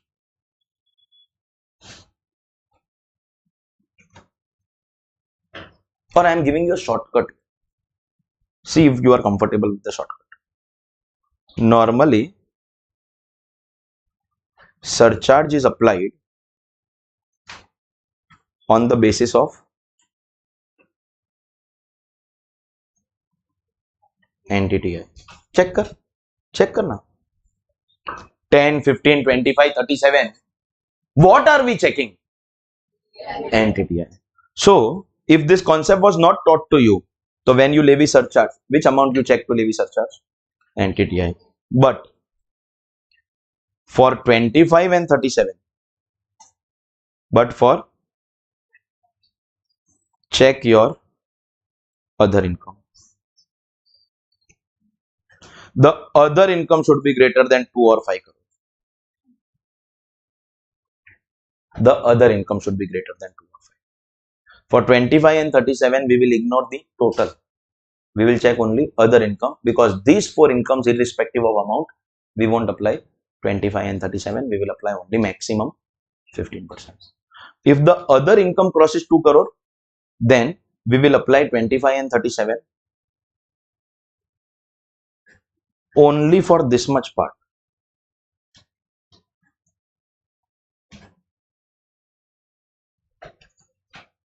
The four incomes will still remain in 15 only. And if you still are facing difficulties, I am going to be doing some numerical examples with you to make you understand what exactly is happening. Okay. We will take a figure of four special incomes. First of all, are you clear what are the four special incomes for this calculation? This is not special rates. This is immunity from 25 and 37. So what are those four special incomes? 111A, 11NA, 111A, 112A, 112, and other income. This will be your salary, PGBP, house property. Do you realize that this will become your NTTI? Four special income plus other income will become your NTTI.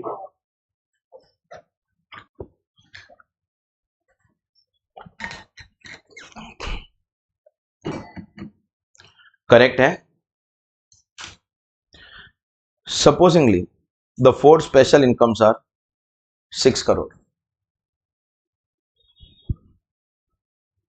But the other incomes are 3 crore.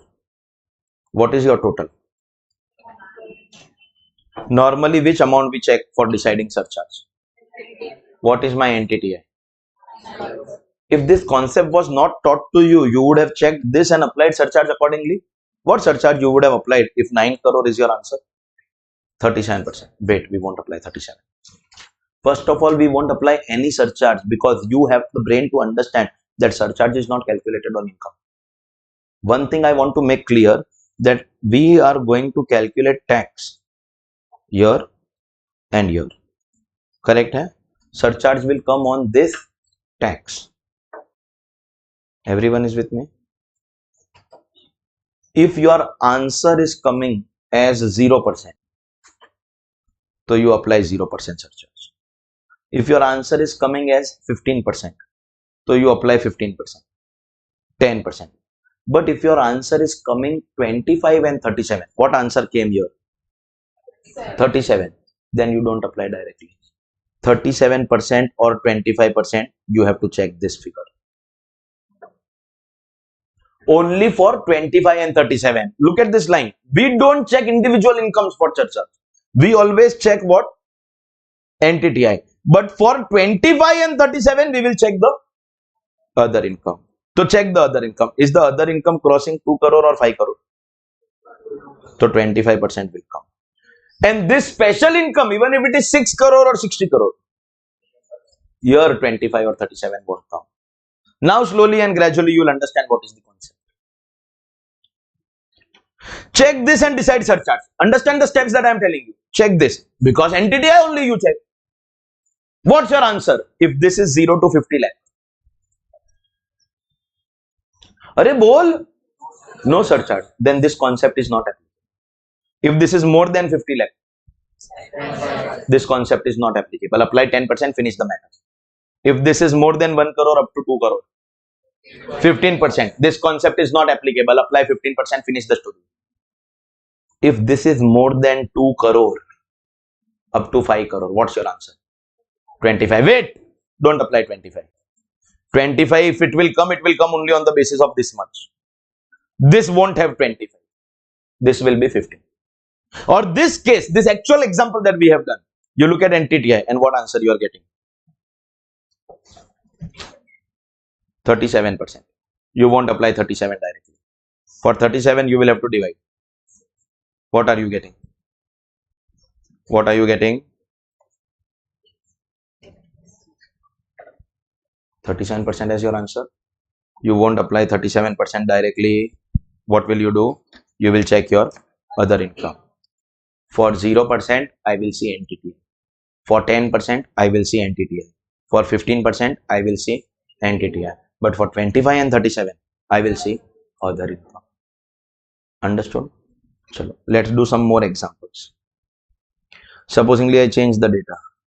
If this is 3 crore and this is 6 crore, still your total is 9 crore. Your answer is coming to what? 0, 10, 15, 25 or 37. First answer, look at this and decide. If 25 or 37 is coming, then you will have to check individual figures. Step number 1, calculate tax at both places and then apply surcharge. If 25 and 37 is your answer, it still can't come here. If at all it will come only on the other income part. Is this more than 5 crore? 37%. That means for 0, 10, 15, this amount is relevant. But for 25 and 37, this amount is relevant. Are you clear? Let me see how clear you are, because you may not be clear. 3 crore, 40 lakhs, 3.4 crore. Obviously, see, one thing is clear. First, we will calculate tax. Surcharge comes on tax, no? So be ready with tax first. Now have discussion with me. What amount are you checking first? NTTI. Look at that amount and what's your answer? 25%. So is it 0, 10, 15? No. If it was 0, 10, 15, I would have directly applied. In fact, I would have taken the total of these two tax, and on the total, I would have directly applied 0, 10 or 15. My answer is coming to 25. Every time my answer is coming to 25 or 37, I will have to check the other income amount, because this amount can go maximum to here, that 25 or 37 cannot. Correct? Eh? If I have to apply 25 or 37, so this amount should cross 50 lakhs. If I have to apply 25 or 37, so this amount should cross 2 crores. Is this amount crossing 2 crores? No. Will 25 and 37 come? No. What's your answer here? What's your answer here? 0, 10, 15 are only left. No, 2 crore it is not crossing, means 25 can't come. 37 obviously can't come. 3 options I am giving you. 0, 10 or 15. This is your real test. 37. NTTI is 3.4 crore. Your answer is coming to 37. Percentage. How? 25. How? How? Pehle you said 37. So I explain, no, how? I am asking you how. So kaun sa geet I am singing for you, that for 25 and 37 you have to check your other income. If we had to directly apply 25%, then I would have never done this. I would have directly applied. For 2 crore and 5 crore, that is 25 and 37, I will have to see this. Is this crossing 2 crore? So 25 will not come. 37 obviously will not come. I didn't even give them in options. My options were only 0, 10 and 15. For 25 and 37, this amount should cross 2 crore. Understood? 0, 10 or 15. Because you don't want to pay attention to the concept, no, you are not understanding. If my answer is 0, 10 or 15, I will just check on the basis of my NTTI. Tell me one thing. Does the surcharge ka rates ask you to give respect to individual incomes? No. Surcharge is applied on the basis of total. Then why are we checking individual incomes? Only for 25 and 37. 25 and 37. 25 and 37. If 25 and 37 is coming, then we have to check individual. If this crosses 2 crore, 25. If this crosses 37, 5 crore, 37. Still they won't come here. 25, 37 here, so they won't come. That much everyone has understood. If this crosses 2 crore or 5 crore, then 25 or 37 will come. If it does not come, Why?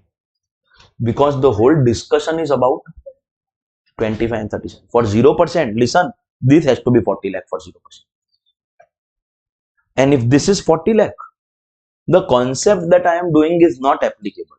First, store in your brain one statement, because every student who gives the wrong answer from now, I will ask this statement. Okay? This discussion is happening only for the purpose of 25 and 37. Only for the purpose of 25 and 37, 25 and 37, 25 and 37. Our discussion is whether 2537 is applicable or not applicable. 2537 is applicable or not applicable. Is that clear? If 2537 is not applicable, does not mean you will apply 0%. Because that means you are applying 0% on the basis of individual income. No, bro. 0% will be on the basis of this amount. 10 will be on the basis of this amount. 15 will be on the basis of this amount. Only 2537 will come on the basis of this amount. Understood kya? Hello? Understood? Chalo. Let me see how much. 40 lakh. 3 crore. Still 3.4. Maximum hint or help that I want to do from my side is, I won't apply surcharge. First, I will calculate tax. Now, what are you thinking I want to do?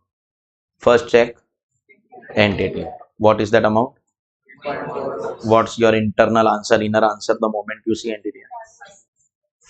25%. But 2537 can't be applied direct. For 2537, you have to check figure of other income.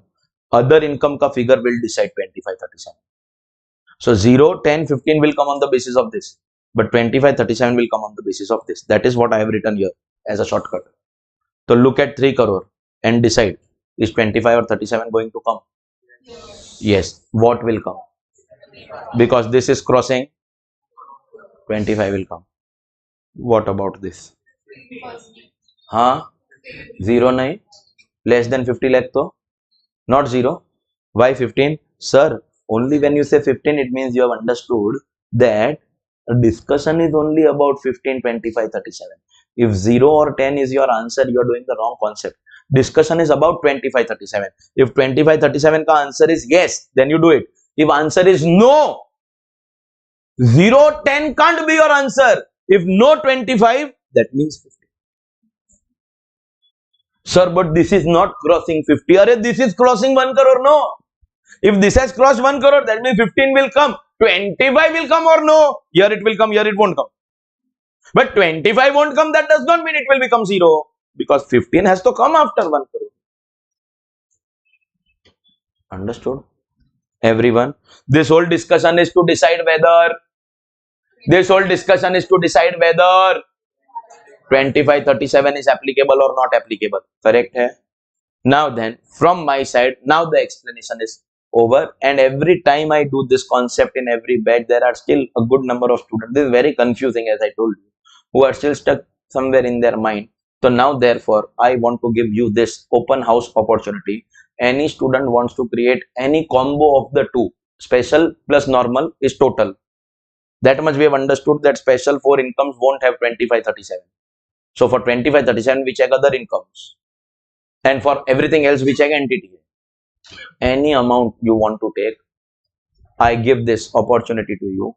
Create any combo. We will all mutually discuss and decide what surcharge will apply on what. Create any combo if you wish to right now.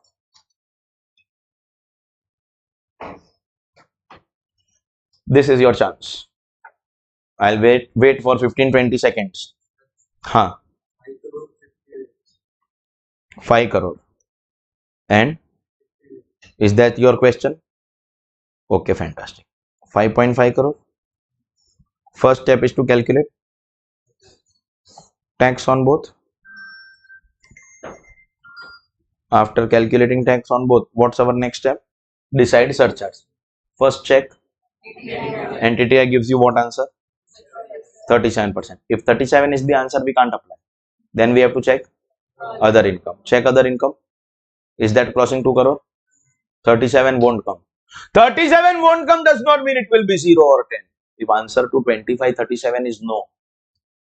If answer to 25, 37 is no, still 15 will come. And as far as this is concerned, this is not exceeding 5 crore, but at least exceeding 2 crore. So what will come? 15 ke 25. The whole concept is that 25, 37 is not applicable. Correct hai? Chalo bolo. Next. 6 crore, 1 crore, 7 crore, tax. But all I am trying to develop is how you should be thinking. If you develop those steps correctly, no, actual exam question can be anything. You will be able to give the correct answer. So, answer to your questions, that is not important. The more important thing is, everybody, are you able to decide and discuss a sequence of thoughts? What is your first thought? NTTI. Look at that. 7. What's your answer? 37 can't be applied directly. Check the other income. Other income is not crossing 2 crore. So what will be surcharge here? And here, so it can never be.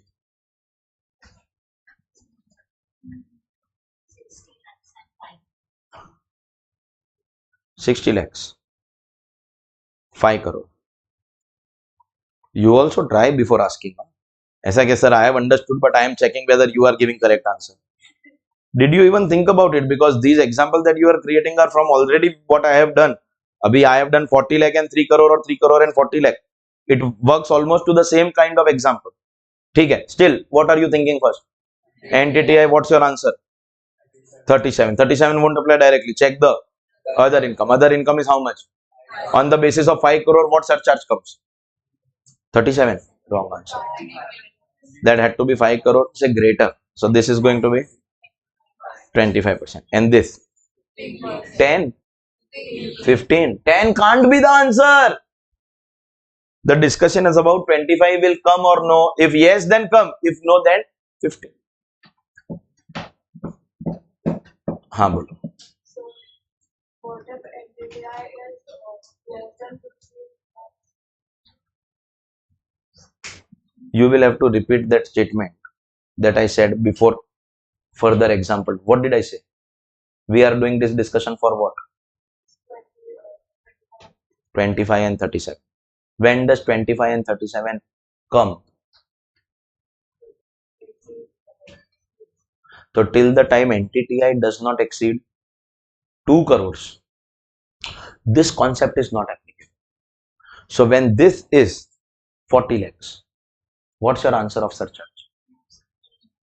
Then the concept is not applicable. If your answer is 25 or 37, then take the discussion further.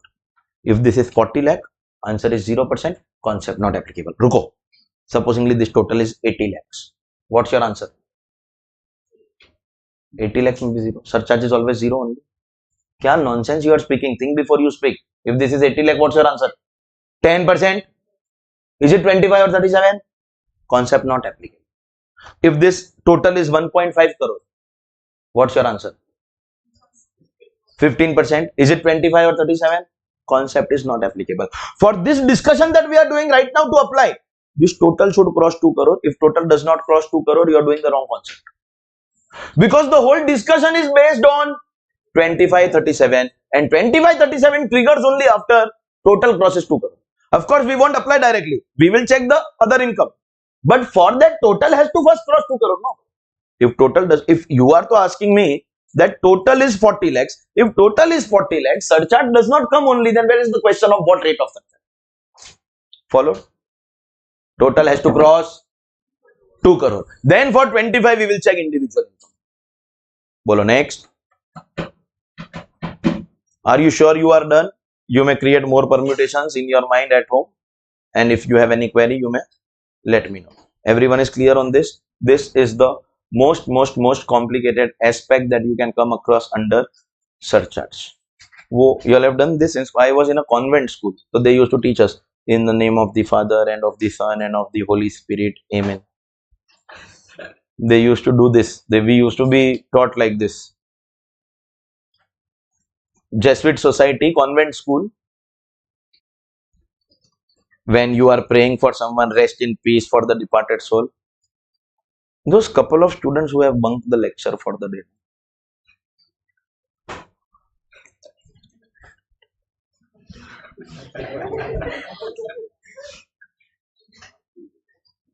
Because if they feel that they can actually manage this on their own,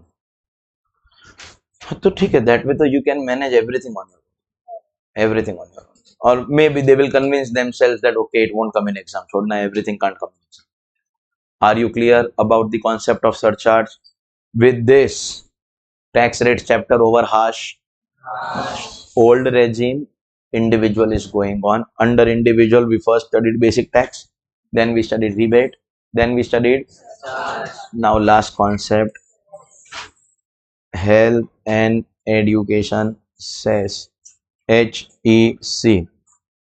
See, government wants to provide free treatment in its hospitals and free education till the age of 14.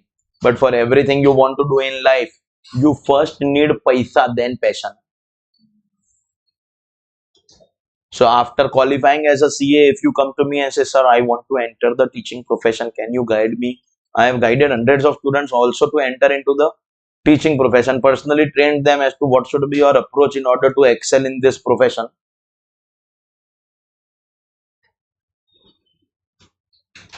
You don't come in when I ask you why do you want to come into teaching. Don't tell me that, sir, I'm very passionate about teaching. So free mein kaam karna.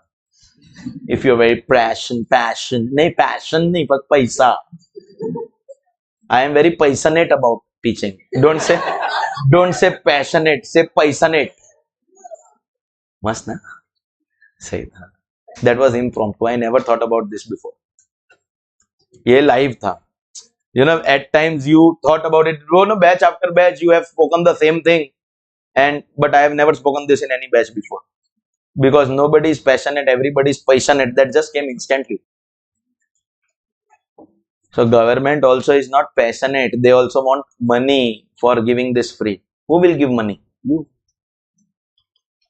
Poor people less tax, further reduced by rebate. Rich people more tax, further increased by surcharge. That means rebate and surcharge are for specific class. Cess is for all. Rebate, there are three conditions: resident, individual, income up to 5 lakh. Surcharge, there is one condition: income more than 50 lakh, 1 crore, 2 crore, 5 crore. HEC, there is no condition. You are a rebate case or you are a surcharge case. You are a rich or a poor person. Everyone has to pay cess. That is fixed. So there is no condition. You don't have to learn anything. Second, across the income tax law, across assesses, whether individual, company, firm, AOP or artificial juridical person, whether old regime or new regime, whenever and wherever you calculate tax, there is only one concept, only one rate. First, cess will come when? Always. Only one answer. Across regimes, across assesses. How much cess will come? Only one answer, 4%, across regime, across assesses. Cess will be always 4%. Always. Don't go and tell this to auntie. Because if auntie comes to know, oh, cess is so easy and same for everyone. Okay. Up to 50 lakh, 4%, more than 50 lakh, 10%, more than 1 crore, 12%. She will do this. Acha, individual 4%, company 7%, firm 10%. She can do anything. Acha, new regime ko attractive. So new regime, no health and education cess.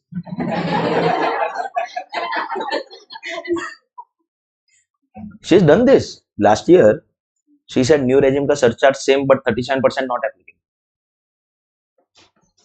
See, the 37% surcharge not applicable ka benefit can come to more than 5 crore. How many individuals in the country are individual? Companies will have income. Companies will have income more than 5 crore. What is the number of individuals having income more than 5 crore as an individual assessee? Jaitley ji once said in parliament about 6-7 years ago that the total number of people who are showing income more than 1 crore in the country, 1 crore, 5 crore, is 42,800. How many individuals have shown income more than 1 crore? 42,800. And most of them are salaried employees because they can't hide anything. PGBP में तो we take presumptive. Whatever we receive offer only 6%. You understand? We show expense, fake expense. Salary में you can't show anything. So 5 crore का how many people are actually saving that 37%? And anybody who is going in that 5 crore will, be definitely having additional depreciation, scientific research, 35 AD, special economic zone, anything like that. That it is better to take all that and pay 37%. So yes, at least as far as HEC is concerned, right now it is not complicated, but until it's there. So as of now, it is always going to be 4% on what? When will cess come? Always. How much it will come? Always. On what? Step number 1, calculate your basic tax. Rebate also we first calculate basic tax because we minus from that. Surcharge also we calculate basic tax because we add in that basic tax. From this basic tax minus rebate, if any, because rebate does not come always. If income is 0 to 5 lakh, then only rebate will come, no? So therefore I write if. In basic tax, add surcharge, again if, and that also with marginal relief. If there is marginal relief, minus. Add surcharge if any. And one more thing I would like to tell you, which you also know. They can never come together. So either it will be basic minus rebate, or it will be basic plus surcharge, or it will be only basic between 5 lakh and 50 lakh. Think about it. Supposingly income is 10 lakh, 12 lakh, 20 lakh, 30 lakh, 40 lakh, exact 50 lakh, no rebate, no surcharge. 0 to 5 lakh, rebate. More than 5 lakh to exact 50 lakh, only basic tax. More than 50 lakh, then it will be basic plus surcharge. Correct, hai? On that 4%. Or in simple language, before this point C, whatever you have studied above, do everything. Do basic, do rebate, do surcharge, do marginal relief, do everything.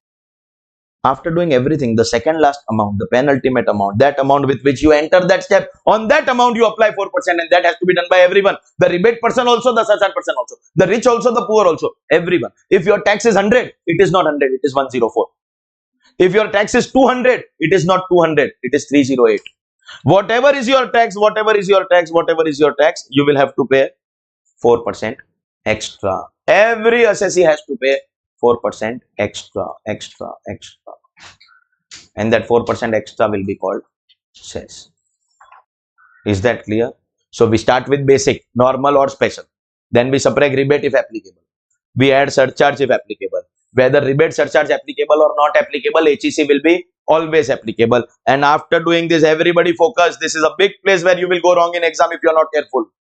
This is my final tax liability. Everyone please focus, huh? First amount was basic tax. And at that time I told you this is not final, it will change. We have applied all the changes, rebate, surcharge, cess. Now we have liability. Supposingly my tax was coming to 100, so now it is 104. Supposingly that case of 170 to 500, that first example, 170 to 500, no rebate. Why? It was 12 lakh and no surcharge. So all we will do is add cess. That's my final liability. Everyone focus on. This is what I have to pay to the government for this assessment. But wait, sometimes I will be having certain things called prepaid taxes. In our syllabus, we do have a chapter called advance tax. During the year itself, at regular intervals, we pay some advance tax. We have a very important concept called TDS. While getting money, people have already deducted. So government has already received that much in the form of advance. And the whole idea behind TDS is end of the year, you have to give it back to me. When we say give it back to me means whatever is your liability, we will adjust against it. So it will be like giving it back to you only, no? Like TDS, there is also a concept called TCS. These are all called as your prepaid taxes. Matlab, listen, this is what I was supposed to pay to the government. But have I already paid these amounts? Advance tax I pay directly. And TDS, TCS, third parties pay on my behalf, but from my money only they have deducted. After you adjust this, what you will get is your, listen to the terminology carefully, final tax payable, and in fact sometimes it can also actually become a case of refund. I'll make you understand. For example, every coaching class that pays me, they deduct 10% of my fees. not for overacting. That is overacting का 50 रुपया है. That 10% that they deduct is for TDS correct है. 10% that they deduct is for TDS. Everyone is with me? Ab I am below basic exemption, so I don't have any tax during the year. So my tax liability is 0, but there is already TDS that has gone. So I do get refund every year. Are you understanding this?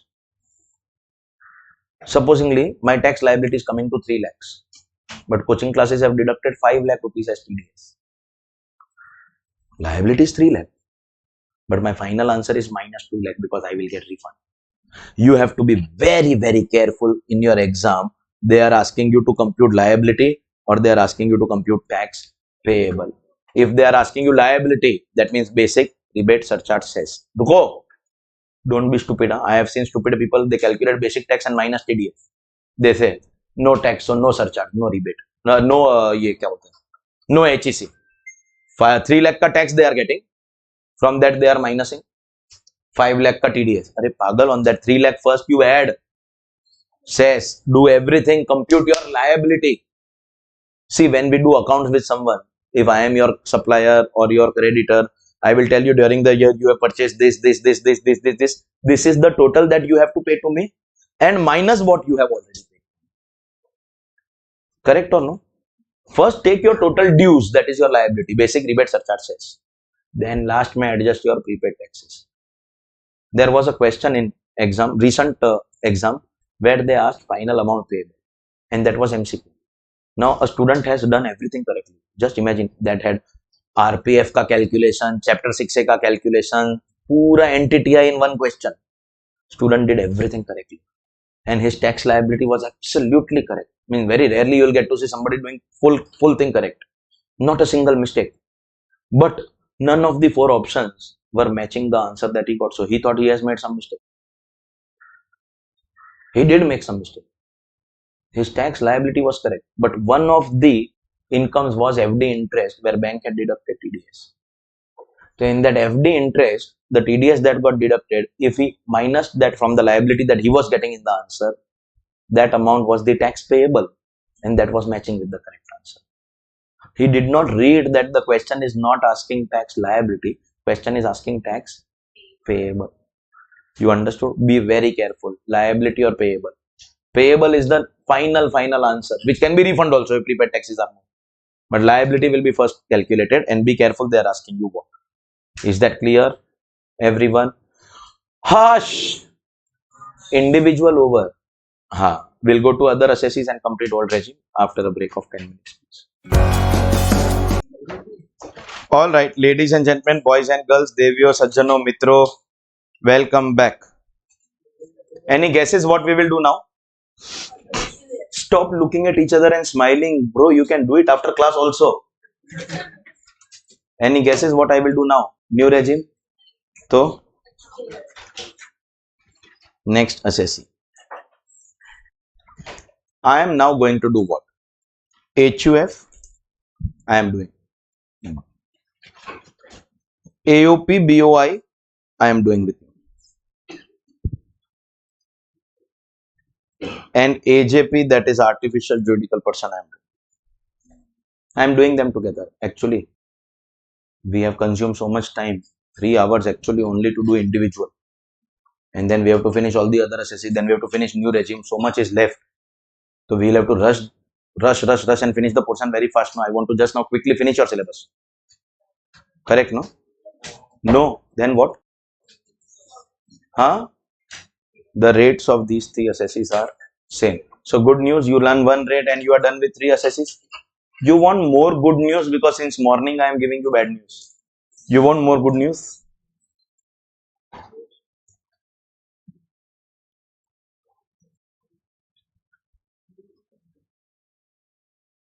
First category of individual, first 2 lakh 50 nothing, then 5%, 20% and 30%.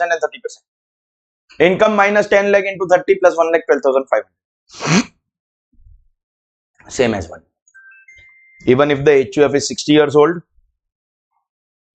even if the HUF is 60 years old, Even if the AOP is 60 years old, it is going to be 2,50,000 only. Same as 1. Means basic tax will be calculated on the basis of slabs 0%, 5%, 20%, 30%. Of course, if there is any income taxable at special rate, that is going to apply, and that's how we will calculate our basic tax. Basic exemption will always be 2,50,000. But after basic tax, what are our other concepts? First concept, rebate. You tell me. No, not applicable. Sir, why not applicable? Because rebate is only for individual. Second, surcharge. Surcharge is applicable for all assessees. Congratulations and celebrations. I want the world to know I'm happy as can be. Google किया था. Same. 10, 15, 25, 37 marginal relief and 25, 37 not applicable for 4 special incomes. For that you will check other incomes. तो सोता है क्या अंदर से? Thrice I knocked. Then I gave up. बोला छोड़. I will control.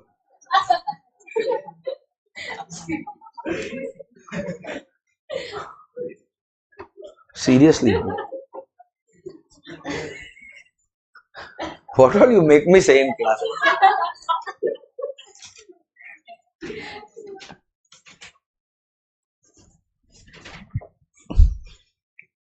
HEC across regimes and across assessees same, always 4% on basic plus surcharge if applicable. Rebate in any case is not applicable. Correct hai bro? Everyone? Khatam. Finish. 4 assessees over. But here AOP BOI they have said will exclude cooperative society. Please pay attention. Cooperative society is also association of person only. Hello? Group of people who have come together for a common purpose or goal. Your housing society, etc. It is AOP. When a housing society is formed, when any cooperative society is formed, they take PAN card as AOP. But then they take registration under a law called the Societies Act. So then they are known as cooperative society. While they are AOP BOI, their tax rates are given separate. So you can say AOP BOI will be of 2 types. Cooperative society and others. Others will come with HUF, AOP BOI, AJP. They will come here. The other AOP BOI, other than cooperative society. If your AOP is a cooperative society, it will come here. If your AOP is a cooperative society, it will come here. Slabs they have given. Step number 1 is going to be basic tax. First 10,000 rupees, 10% tax. 10,000 to 20,000. How much income in this slab? 20% tax. That means, can I say effectively you have 3,000 tax at 20,000 income? Sir, how 3,000? 1,000 and 2,000. So if your income is exact 20, what will be your tax? And after 20,000, they have 30%. High rate, but simple slabs. 10, 20, 30. Every time I am doing tax rate of any assessee with you, whether I mention or I don't mention, you take it in your mind, take it for granted. Special rate will always apply, always apply, always apply. Whatever slab rate I give you or flat rate I give you or any rate I give you, it is applicable only on normal. Special incomes will always be taxable at special rate. Here also I mentioned. First assessee also, individual also I mentioned. By chance if I don't mention, you still remember special rate will always apply. After basic tax, what is our next option? Or what is our next concept? Rebate. Not applicable. Second, surcharge. Same है. Surcharge. Same. Nahi. The reason, I'll tell you the reason. This is primarily the reason why AOPs have been segregated into 2 parts. Part 1, cooperative society, which we are doing here, and part 2, all other AOPs. All other AOPs we want to treat as individual. So we have applied surcharge rate of individual, 10, 15, 25, 37.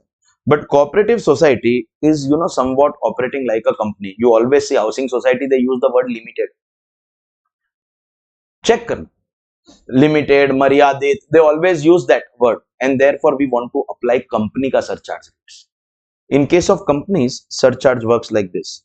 If your net taxable total income is up to 1 crore, there will be no surcharge. So individual HUF have surcharge after 50 lakhs, but corporate assessees have surcharge after 1 crore.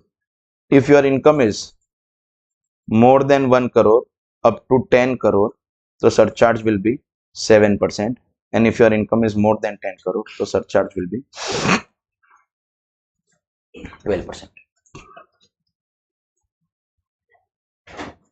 Every assessee has surcharge.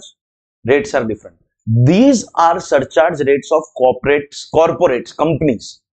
Companies we are yet to do, but whenever we do, this is the rate of surcharge. Everyone is with me? So for AOPs which are registered cooperative societies, we will be doing separate tax calculation, separate slabs and separate surcharge, and all other AOPs will come here. So all other AOPs will have rates of individual and surcharge also of individual. Is that clear, everyone? Now here there was one small objection by these AOPs. Which are these AOPs?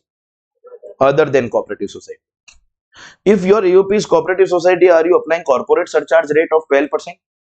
But highest is 12% after 10 crore. Even if it goes to 100 crore, it will be 12%. Hello? But here, when we say same, are we taking them to as high as 25, 37 also, except special incomes? Here is where they raised an objection. They said that as an association, how can you apply such a heavy rate of surcharge? So, couple of years ago, there was an amendment here which said if AOP, so this is only for AOP, otherwise HUF and AJP ka surcharge is 10, 15, 25, 37, has only corporate members. So maximum surcharge will be 15%. In other words, 25, 37 not applicable. Now I will explain in comparison. Everyone with me? First of all, what are we doing? HUF and AJP ka story is over. That is same as first category of individual. Even if it is 60-year-old HUF, even if it is 60-year-old AJP, the rate is going to be same as first category of individual. That is over. Now focus on AOP. AOP will be of two types: cooperative society and others. Others will be treated as individual HUF for rate purpose and surcharge purpose. And cooperative society, rates are separate, but surcharge is same as companies because they are all registered as limited companies. Companies ka surcharge is 0, 7 and 12. Just like individual has 0, 10, 15, 25, 37. Companies ka it is after 1 crore, 7, and after 10 crore, 12%.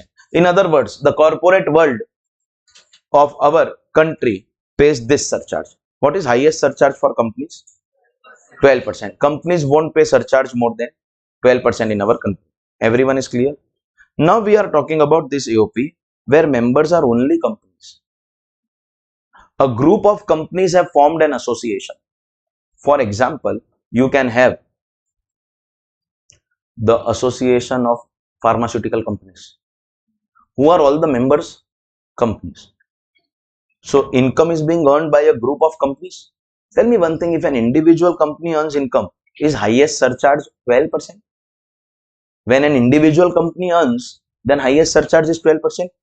Then when a group of companies is earning, how can you levy 25 and 37? So 25, 37 not applicable. Nearest to 12 is 15. So highest we will keep at 15. Because companies don't have 25, 37. So here in a group of companies also we are removing 25 and 37. Otherwise surcharge will be same as individual 0, 10, 15. And here surcharge will be same as companies 0, 7 and 12. Is that clear now, everyone? And finally, we will be having HEC, which, ladies and gentlemen, congratulations, is going to be same. Everyone is clear about this? HEC is going to be same. Everyone clear? Shall we go ahead? Hello. With this, we are done with tax rate of individual, HUF, AOP, BOI. of both cooperative society and others and AJP, but we are still left with some assessees. Next, partnership firm. Wherever in income tax law we write firm, we also include LLP. There is only one place where LLP is not included.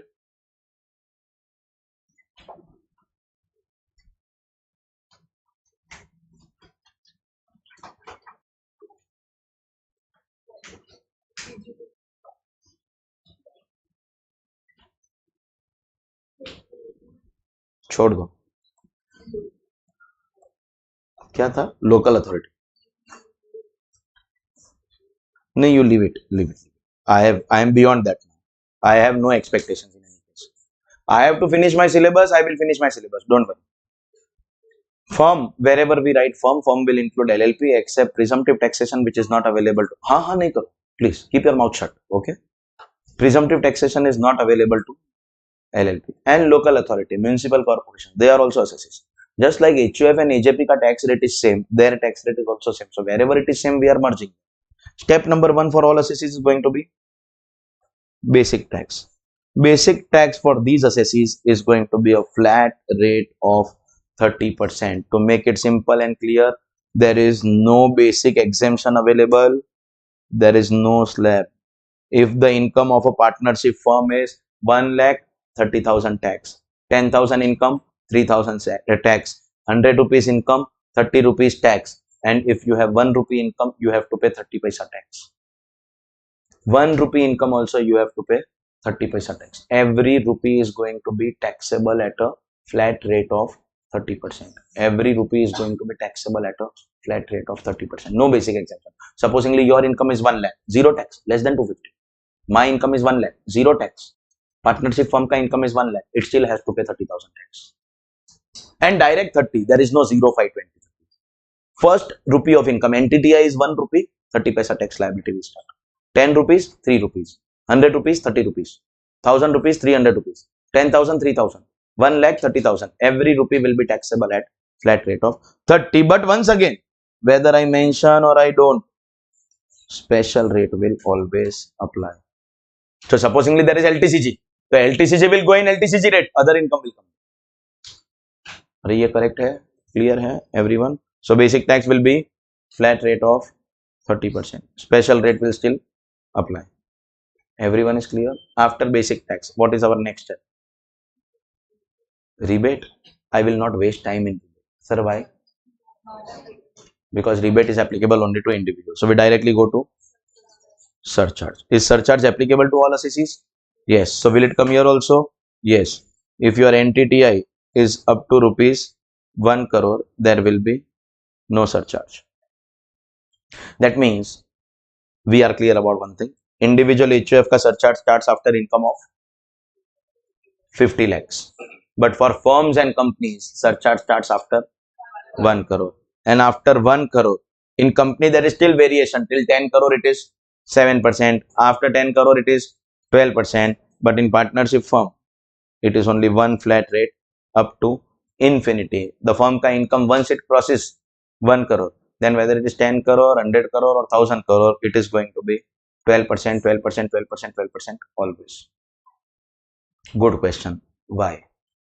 Sir, individuals are paying 25, 37 and partnership firm, in fact companies also, you are taking only 12%. See, please understand. You individual HUF are paying basic tax at slabs. We have already taken 30% on every rupee they have won. What are you trying to say? Do one thing. Take 30% basic tax. Okay. Then do one thing. Take 30% surcharge. That also on income. And then take cess. Don't take 4%. Take 40% cess on income. So 100 rupees you earn. 30 rupees basic tax. 30 rupees surcharge. 40 rupees cess. So 100 rupees you earn. 100 rupees tax. And then if the partnership firm is asking, sir, you have taken away my full income. So then you go and tell them as Shri worship Shri Krishna and tell them Bhagavad Gita का ज्ञान तुम क्या लेकर आए थे, क्या तुम्हारा क्या था जो चला गया, जो मिला यहीं से मिला, जो छोड़ना है वो यही छोड़. Just renounce everything. Go meditate. in the Himalayas. Go take a dip in the holy Ganga, Mahakumbh. Why worry about materiality? Just renounce all the materiality in life. है ना?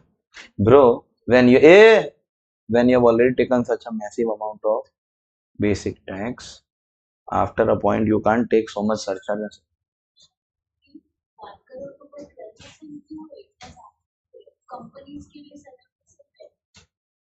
Now there is big history involved in this.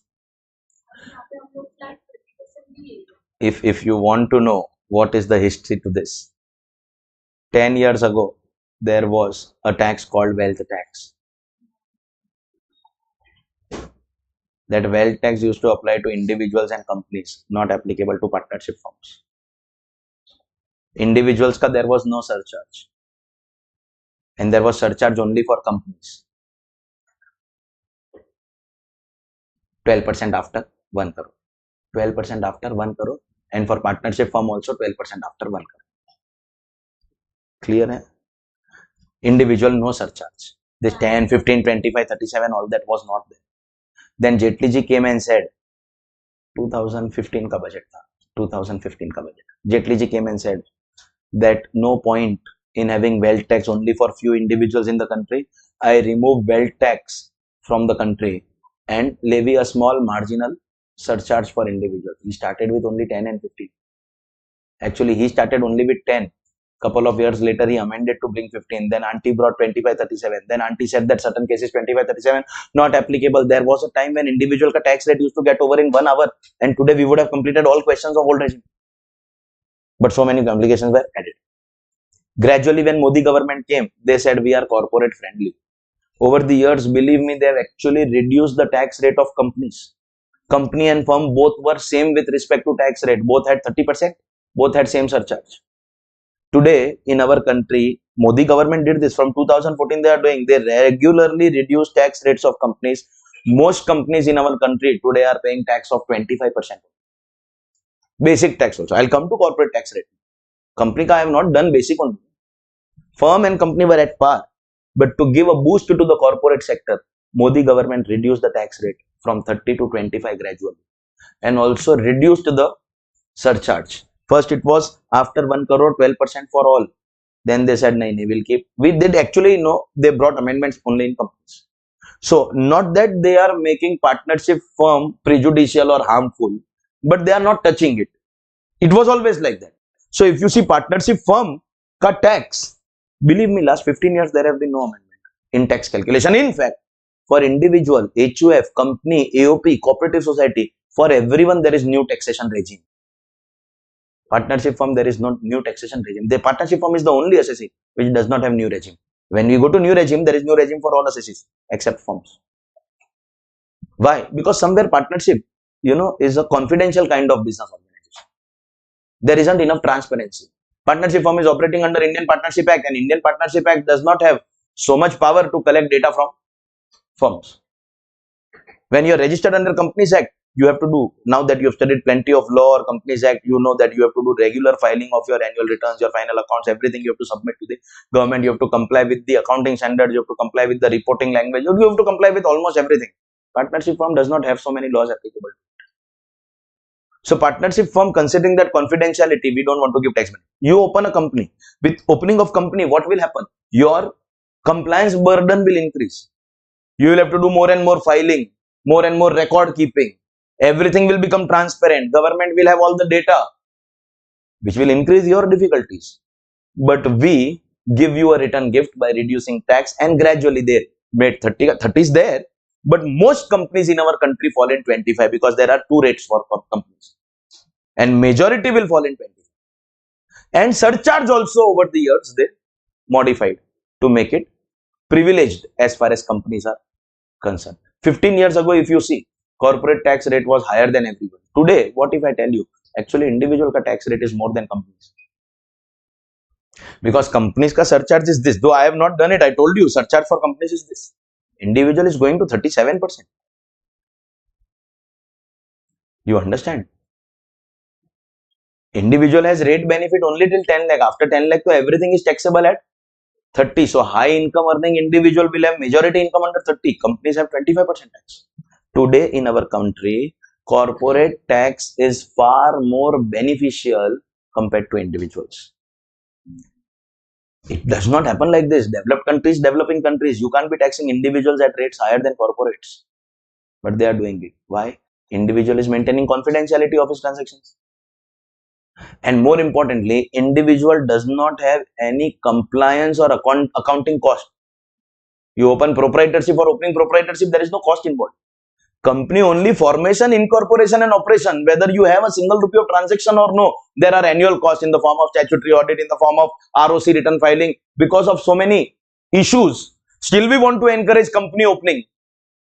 So we are relaxing in the tax rate part. Mark this statement, India is probably a rare country in the world where corporate taxes are lower than personal taxes. Because most companies, company ka rate I am coming, I am done with forms, only cess is left, and cess I don't have to tell you also. Most companies will fall in 25%. An individual, once you cross 10 lakh, will go in 30%. You understand? Till 10 lakh also, 1 lakh 12,500 is effectively 12% tax. You understand? Not that you have zero tax. And after 10 lakh, so you have 30 only. Now,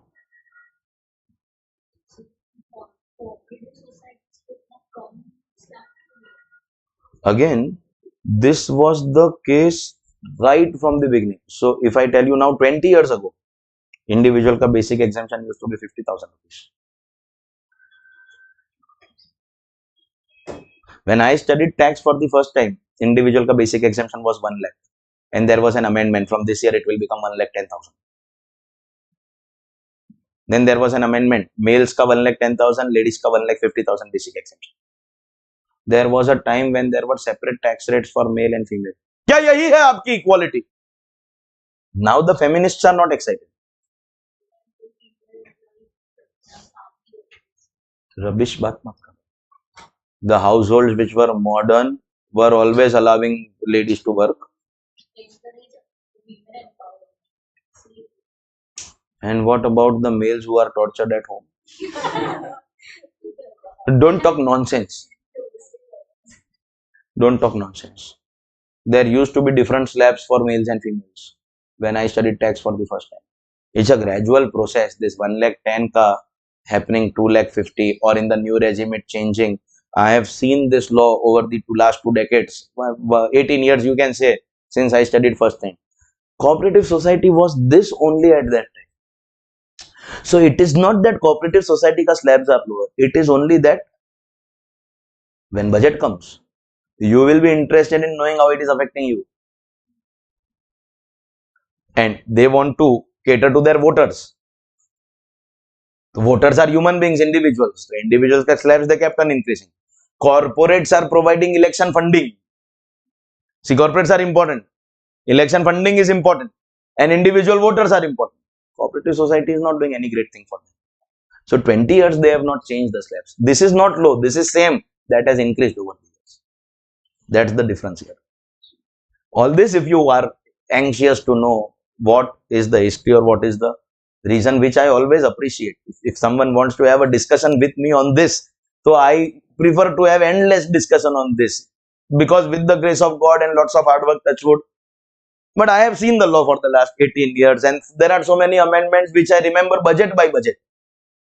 Because there is a cycle. Budget comes, I go through all the amendments, take multiple batches for the full year. Now in my mind it is fixed. Okay, 23 ke budget mein all this happened. Okay, 24 budget all this happened. Okay, 18 ke budget mein this happened. That 1038 was abolished and long term 112A was introduced. Okay, 19 budget mein that happened. 2 SOPs were created. Because I have seen over the years, I can share all this with you. But end of the day, today these are the rates. Present day law. The history associated can help you understand the logic behind it. Cooperative society ka slabs are not too less. They are same as they were 20 years. Over the 20 years, individuals as voters became powerful. So individuals ko cater karne ke liye they enhance the slabs of individuals without touching the. And partnership firm also same. When I studied no tax first time, same rate of partnership firm. So if you observe carefully, only individuals and companies, they have been beneficial over the years, and the others which are untouched even now. And again, new regime also, they want to cater to these two categories only. Which two categories? Individual and company. Individuals are voters, companies are fund providers during elections. So new regime also initially came only for individual and company, believe me. Then they brought amendment to include cooperative society. Then they brought another amendment to include HUF, AOP, BOI, everyone. But partnership firm has got no new tax regime even today. So it is not they have excluded partnership. They actually included only individual and company. But gradually they brought others, one by one, leaving behind only one. Partnership firm, LLP. Understood? So these are your surcharge rates. Up to 1 crore, no surcharge. After 1 crore, 12%. No basic exemption, no slabs, every rupee, flat 30%, and HEC will be as usual, always same. That is 4%. ये clear है? Hello. And last assessing. Last only, no, all are over. Which assess? For company, we have two categories, 5A and 5B. Because in our country, there are separate income tax rates for domestic company, foreign में, non-domestic. By the way, domestic Indian one and the same. Domestic company is what?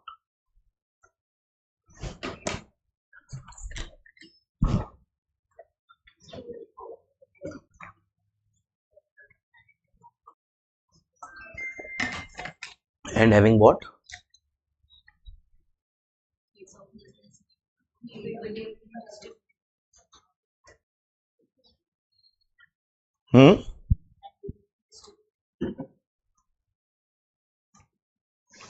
And dividend distributed.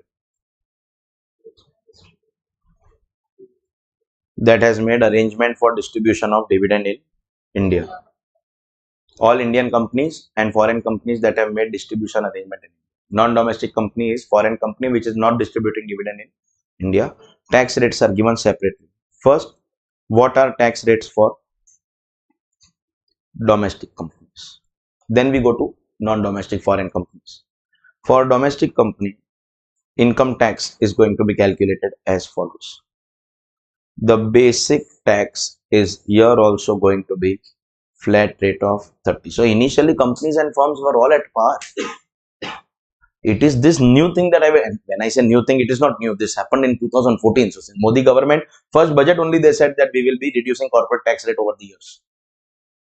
We'll talk about that 25 rate. But first answer for companies, your first answer will always be 30. Acha, by the way, so that after doing the detailed discussion of 25, we don't forget this. Whether 25 or 30, that will apply only on your normal income. Special income will continue to be taxed at. So domestic company, basic tax is going to be flat rate of 30%, 30%. Correct hai? No basic exemption, no slabs. Every rupee will be taxable at flat 30. 1 rupee income, 30 paisa tax. Correct hai? However, if your turnover in the previous year, be very careful which year ka tax you are calculating, which is your exam previous year. You are learning tax rate for which previous year? 24, 25. And now you will go and check turnover of, everyone with me, you will not check turnover of current year 24, 25. You won't check next year ka, you don't know, pagal jaisa, don't speak nonsense. You won't check last year 23, 24. You will check last to last year, 2 years ago ka turnover. Previous year 22, 23 ka turnover was up to 400 crores, not exceeding 400. Turnover 2 years ago was less than or is equal to covered. Yes, then the tax is going to be flat 25%. We'll discuss this, but first be clear. There are two answers for tax rate of domestic companies. First answer is always going to be 30, 30, 30, 30, 30. 25 will apply only in selected cases. We will go and check turnover. Which turnover we will check? 2 years ago. The turnover should be less than or equal to 400 crore. Then the tax rate in the current year will be 25%. Current year will be 25%. Everyone is with me? Whether 30 or 25, special rate will continue to apply. So that we have to be very clear in our mind. But now I have a very big doubt, sir. I am not understanding what you are doing. I am calculating tax for previous year 24, 25. I want to decide whether previous year 24, 25 ka tax will be 30 or you have brain. This is not optional. 25 is better. So preferably I will pay 25 provided I am fulfilling the condition. Now what is the condition? I have to check turnover. I won't check current year turnover. I won't check last year turnover. I will check turnover of last to last year. If the turnover year exceeds 400 crore, so my tax will be 30%. If the turnover year is up to 400 crore, so my tax will be 25%.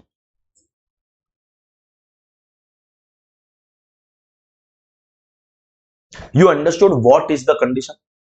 Check turnover of 2 years ago. Check turnover of last to last year. Now what's your query? Newly incorporated ka I will give you the answer. If that is the query, I'll make it clear now only. If your company is newly incorporated,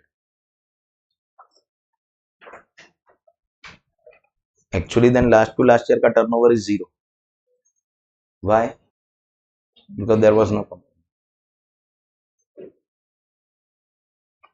So we want to make it clear. 25 ka facility is if your company was in existence and fulfilling condition. If company did not exist, that means we assume it is not fulfilling the condition. Condition is any existing company fulfilling turnover criteria.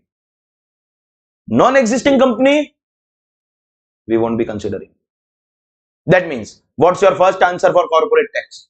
30. Newly incorporated company, 30. But if 2 years ago your company was in existence and your turnover is less than or equal to 400 crore, then the tax rate is going to be 25%. Chalo, so newly incorporated ka issue is resolved. What is your next question with respect to 25? Sir, is this the year for which we are calculating tax? You are not checking turnover of this year. Next year, so obviously we can't check. You are not checking this year. You are checking this year. Kya nonsense, sir? Is there any rational or logic behind this? There is. We live in a country called India. And believe me, every other CA student of the country knows this. 2 years ago, turnover more than 400 crore, then tax rate is 30%. 2 years ago, turnover less than or equal to 400 crore, then tax rate is. Every CA student in the country knows this. But what they don't is why. Sir, is this the year for which we are calculating tax? Then check this year ka turnover. No. Nahin na, sir. We are Indians.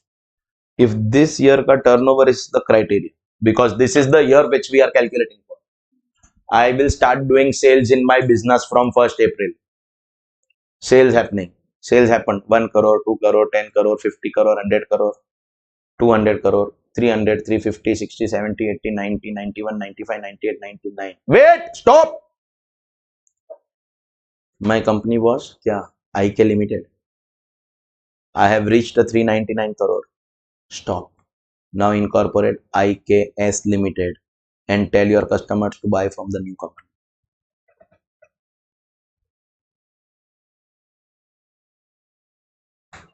Stop before crossing 400 crore. If current year turnover is the criteria, people will save direct 5% tax by incorporating new company. Supposingly IKS Limited also reaches 399 crore. Surname का first alphabet का? आपका नहीं, वो S का. S. S only. Now this is getting too personal, bro. So when IKS Limited crossed or reached 399 crore. He now incorporated IKSS Limited. That reached 399 crore. Now what? Now don't say, bro, IKSS Pro Limited. That will become too obvious, bro. Nahin. Every time your company is about to cross 400, incorporate a new company. So this year turnover can't be kept as criteria. Okay, sir. Next year, obviously, we don't have data now. Sir, keep last year turnover as criteria. No, we can't keep that also. Because people in our country are excessively smart. See, please first of all understand. If this is the financial year for which government is announcing tax rates, so the announcement will come on the budget which comes here on 1st of February. ठीक है, 24-25 is election year and therefore it happened in July. Otherwise, it is always 1st February. So on this 1st February, government will announce the required turnover. It was not 400 crore from day one. Every budget they announce the turnover. They started with 5 crore, then they made it 25, 50 crore, 250 crore, 400 crore. They gradually kept on increasing. For example, here there was a budget that was applicable for previous year 23-24. So they announced the turnover figure in that budget. Tax rate is of 23-24, turnover you will check for 21-22 and the announcement will come on the budget. For example, this budget, non-election year it will happen. It will happen on 1st February only, no?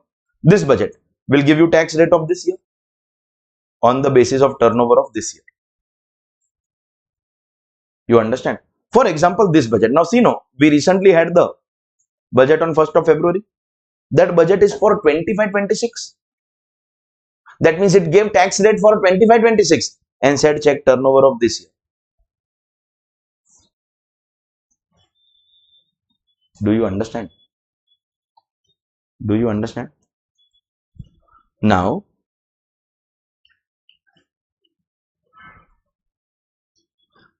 if for 25-26, the turnover I have to see for this year, which is last year, the announcement has already come on 1st February. I have 2 months remaining in this financial year, ongoing financial. Think about it. When the budget comes, the ongoing financial year has 2 months remaining. If I know that this year ka turnover will decide my next year ka tax, I can still cancel a lot of sales bill of this company and tell the customers to repurchase from my new company because the books of accounts are still open. Current year ka, if they keep, I can just simply stop doing the sales. Last year ka, if they keep the criteria, then I will know on the budget day in 2 months I can manipulate. But just understand now what is happening. For 24-25, they are asking you to check this year.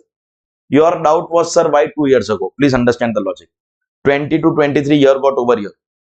Somewhere here, the books of accounts will be audited. The accounts will be published.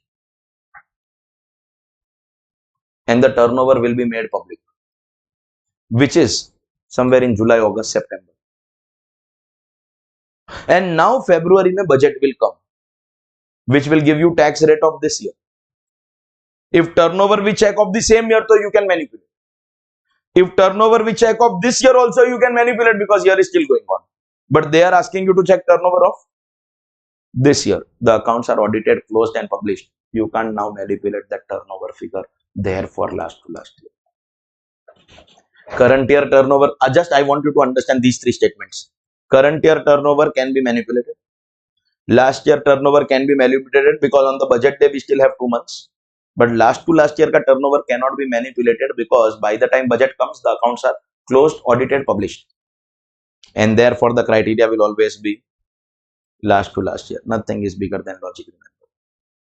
So what is tax rate of a company? 30%. Newly incorporated company, 30%. But if 2 years ago company was in existence and turnover was less than or equal to 400 crore, then 25. 400 crore is a big amount. How many companies in our country will be crossing that turnover? And if you do, so you are the only people who will pay 30. For all practical purposes, all small companies, private companies, etc. Few hundred, 1-200 crore rupees or 50-80 crore rupees ka turnover, etc. 30-40-50 crore ka turnover. They all fall in 25%. You understand? Majority companies of our country fall in 25%, which is why I say that in our country, personal tax rates are higher than corporate tax rates. Everyone is clear about why 2 years ago? Okay, rates so you all understood long ago, but then we are checking 2 years ago turnover. That logic is clear to everyone. Now what should I do? Surcharge. Why no rebate? Because only individual. Surcharge. अगर नई company बनी है तो पहले साल में 30% उसको पे करना है। सेकेंड ईयर भी ना, उसके हाँ, बाद थर्ड ईयर में you can see first year का टर्नओवर, 10 करोड़ हुआ तो then you have to see 25%. Correct? Absolutely. NTTI up to 1 crore, no surcharge. NTTI more than 1 crore up to 10 crore, 7%, and NTTI more than 10 crore, 12%. All other concepts like marginal relief, etc., everything is same. And here 2537 is not applicable, only to that second point is irrelevant. And I told you long ago that corporate surcharge rate is same as cooperative society, because cooperative societies themselves are registered as corporate. Actually, this rate was made applicable to cooperative society. You understood? And why corporate surcharge? Why corporate surcharge is lower than individual surcharge? This surcharge, because already we are levying heavy basic rate of tax, correct? And what about this, ladies and gentlemen? This is going to be absolutely same. Clear hai? We still have B. What, bro?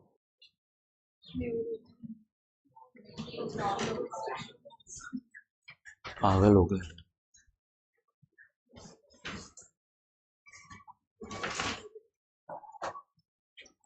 Non-domestic company. Step number 1, basic tax. One thing we are sure that it is going to be flat only, because corporate companies, LLPs, firms, it is flat. Second thing, even before I tell you the rate, if there is any income taxable at, we apply special rate. So whatever rate I am giving you here is only for your normal incomes. Third thing, this, ladies and gentlemen, is an amendment that we are favoring foreign companies. The rate here has changed and changed this year. From this year onwards, non-domestic company ka tax will be 35%. If that is shocking for you, Akash, that is still lower than your number. Till last year, it was 40% tax rate on foreign companies. 40%, can you believe that? Plus, with the further issue that they must be paying tax in their own country also, no, principle of residence, which is where that very important chapter of CA final double taxation relief comes into picture. So, flat rate of 35%.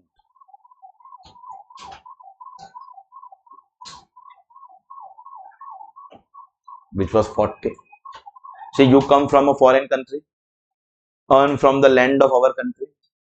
Before you leave, pay the land its share, and this share is on more than slightly on the higher side, but that is how it is. Everyone is clear?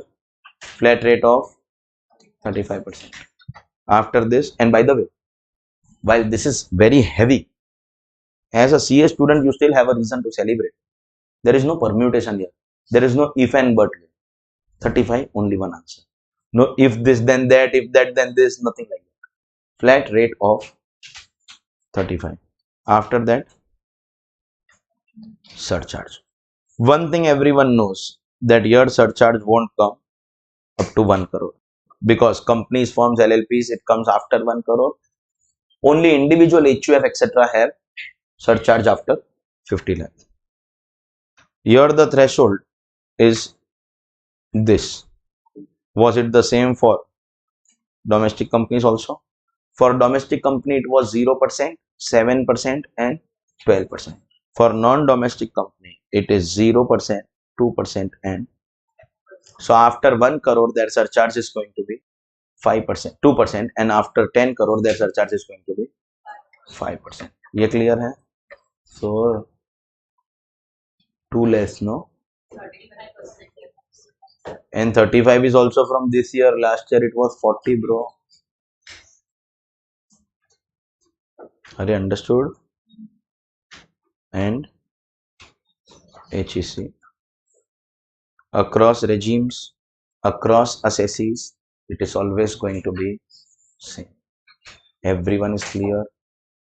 Well, ladies and gentlemen, boys and girls, devyo, sajjano, mitro, congratulations, badhai ho, abhinandan. Why?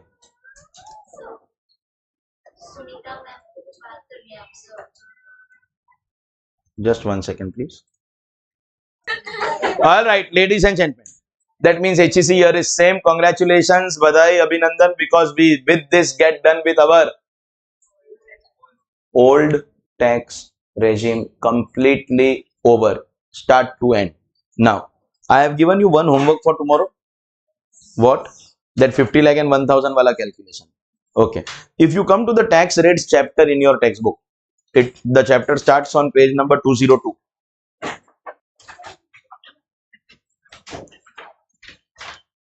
DT also book you don't have? No. You can do whatever. 202. Now see, can you see individual below 60 years? So I have given you the slabs here, then 3 lakh. All this is what we discussed. 10, 15, 25, 37. Rebate ka discussion. We had all this discussion. Acha, new regime ka, there are plenty of amendments. So I am not discussing the amendments with you right now, because I have not discussed the new regime. But whatever you see in this different font in the book, at least you are clear that whatever is in a different font, that is basically an amendment. But I will be doing the amendment with you by writing it properly, like I do in red color always. Okay. New regime mein what tax benefits you have to forego, all that is also given to us as a table. Then you have your firms, companies ka tax rate. And by the way, firm company ka tax rate I did with you, I will do with new regime. New regime mein firm is not there, other assessees are there, but our whole area of focus for CA inter exam is individual and HUF. So that is going to be our target when we do new regime. And after that, when you will come to this page number 209, you will find some questions. Question number 184 is on page number 209. Everyone is with me? Now see, they are asking you to compute tax liability of Sri Ram. Okay. First of all, oh, overexcited.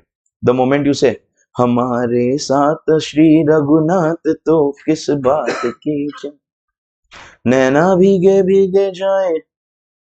This is not Sri Ram. This is a person called Ram who is aged 35 years. Okay. We know all the emotions that we have towards Sri Ram, but this is just the one human being called Ram. People do name their kids Ram. People do name their kids Lakshman. My grandfather's younger brother, their mom, she named him Lakshman, assuming that he will always obey elder brother's orders. People do name their kids Bharat. No one names their kid Ravan or Lankeshwar. People do name their children Arjun or Karan, or no one calls their children Duryodhan.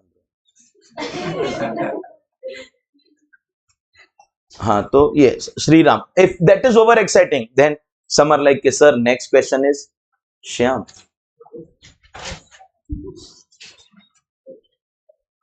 This is also, again, people do name their kids Shyam, Krishna, Kishore, Keshav, Madhav, but no one calls their children, no one calls their children what, Dushasan. No one does that. Okay. You don't get overexcited with the names. Observe carefully what are given. First assessee ka income is 58 lakh. Likewise, if you see second assessee ka income is 28 lakh. Very rarely you will get to see exam questions which will directly give NTTI. Actually, you have to calculate NTTI. Then if you observe question 186, do you see salary is given, house property is given, short-term capital gain charged to STT, means which income are we talking about? 111. LTCG on building means we are talking about 112. And what is winning from lottery? Casual winning. So that means here you have a question where the total will be segregated into different parts. Achha, one thing I make it clear, very clear at the beginning itself. All capital gains on 31st March. We know that there are two rates of capital gain for your exam. Like this, you have all these questions. We will be solving all these questions twice. Sir, why twice? For better understanding, nahi? Old regime and new regime. All the questions which don't have solutions, I will be solving all of them. So now what I am trying to make you all understand just before I wind up the class, after about 10-12 questions, you will be having some solved questions on tax rates. Which is that question number from which solved questions are set? That question onwards, the remaining questions are your homework in any case, as per old as well as new. What am I going to be doing? The unsolved questions. Hello?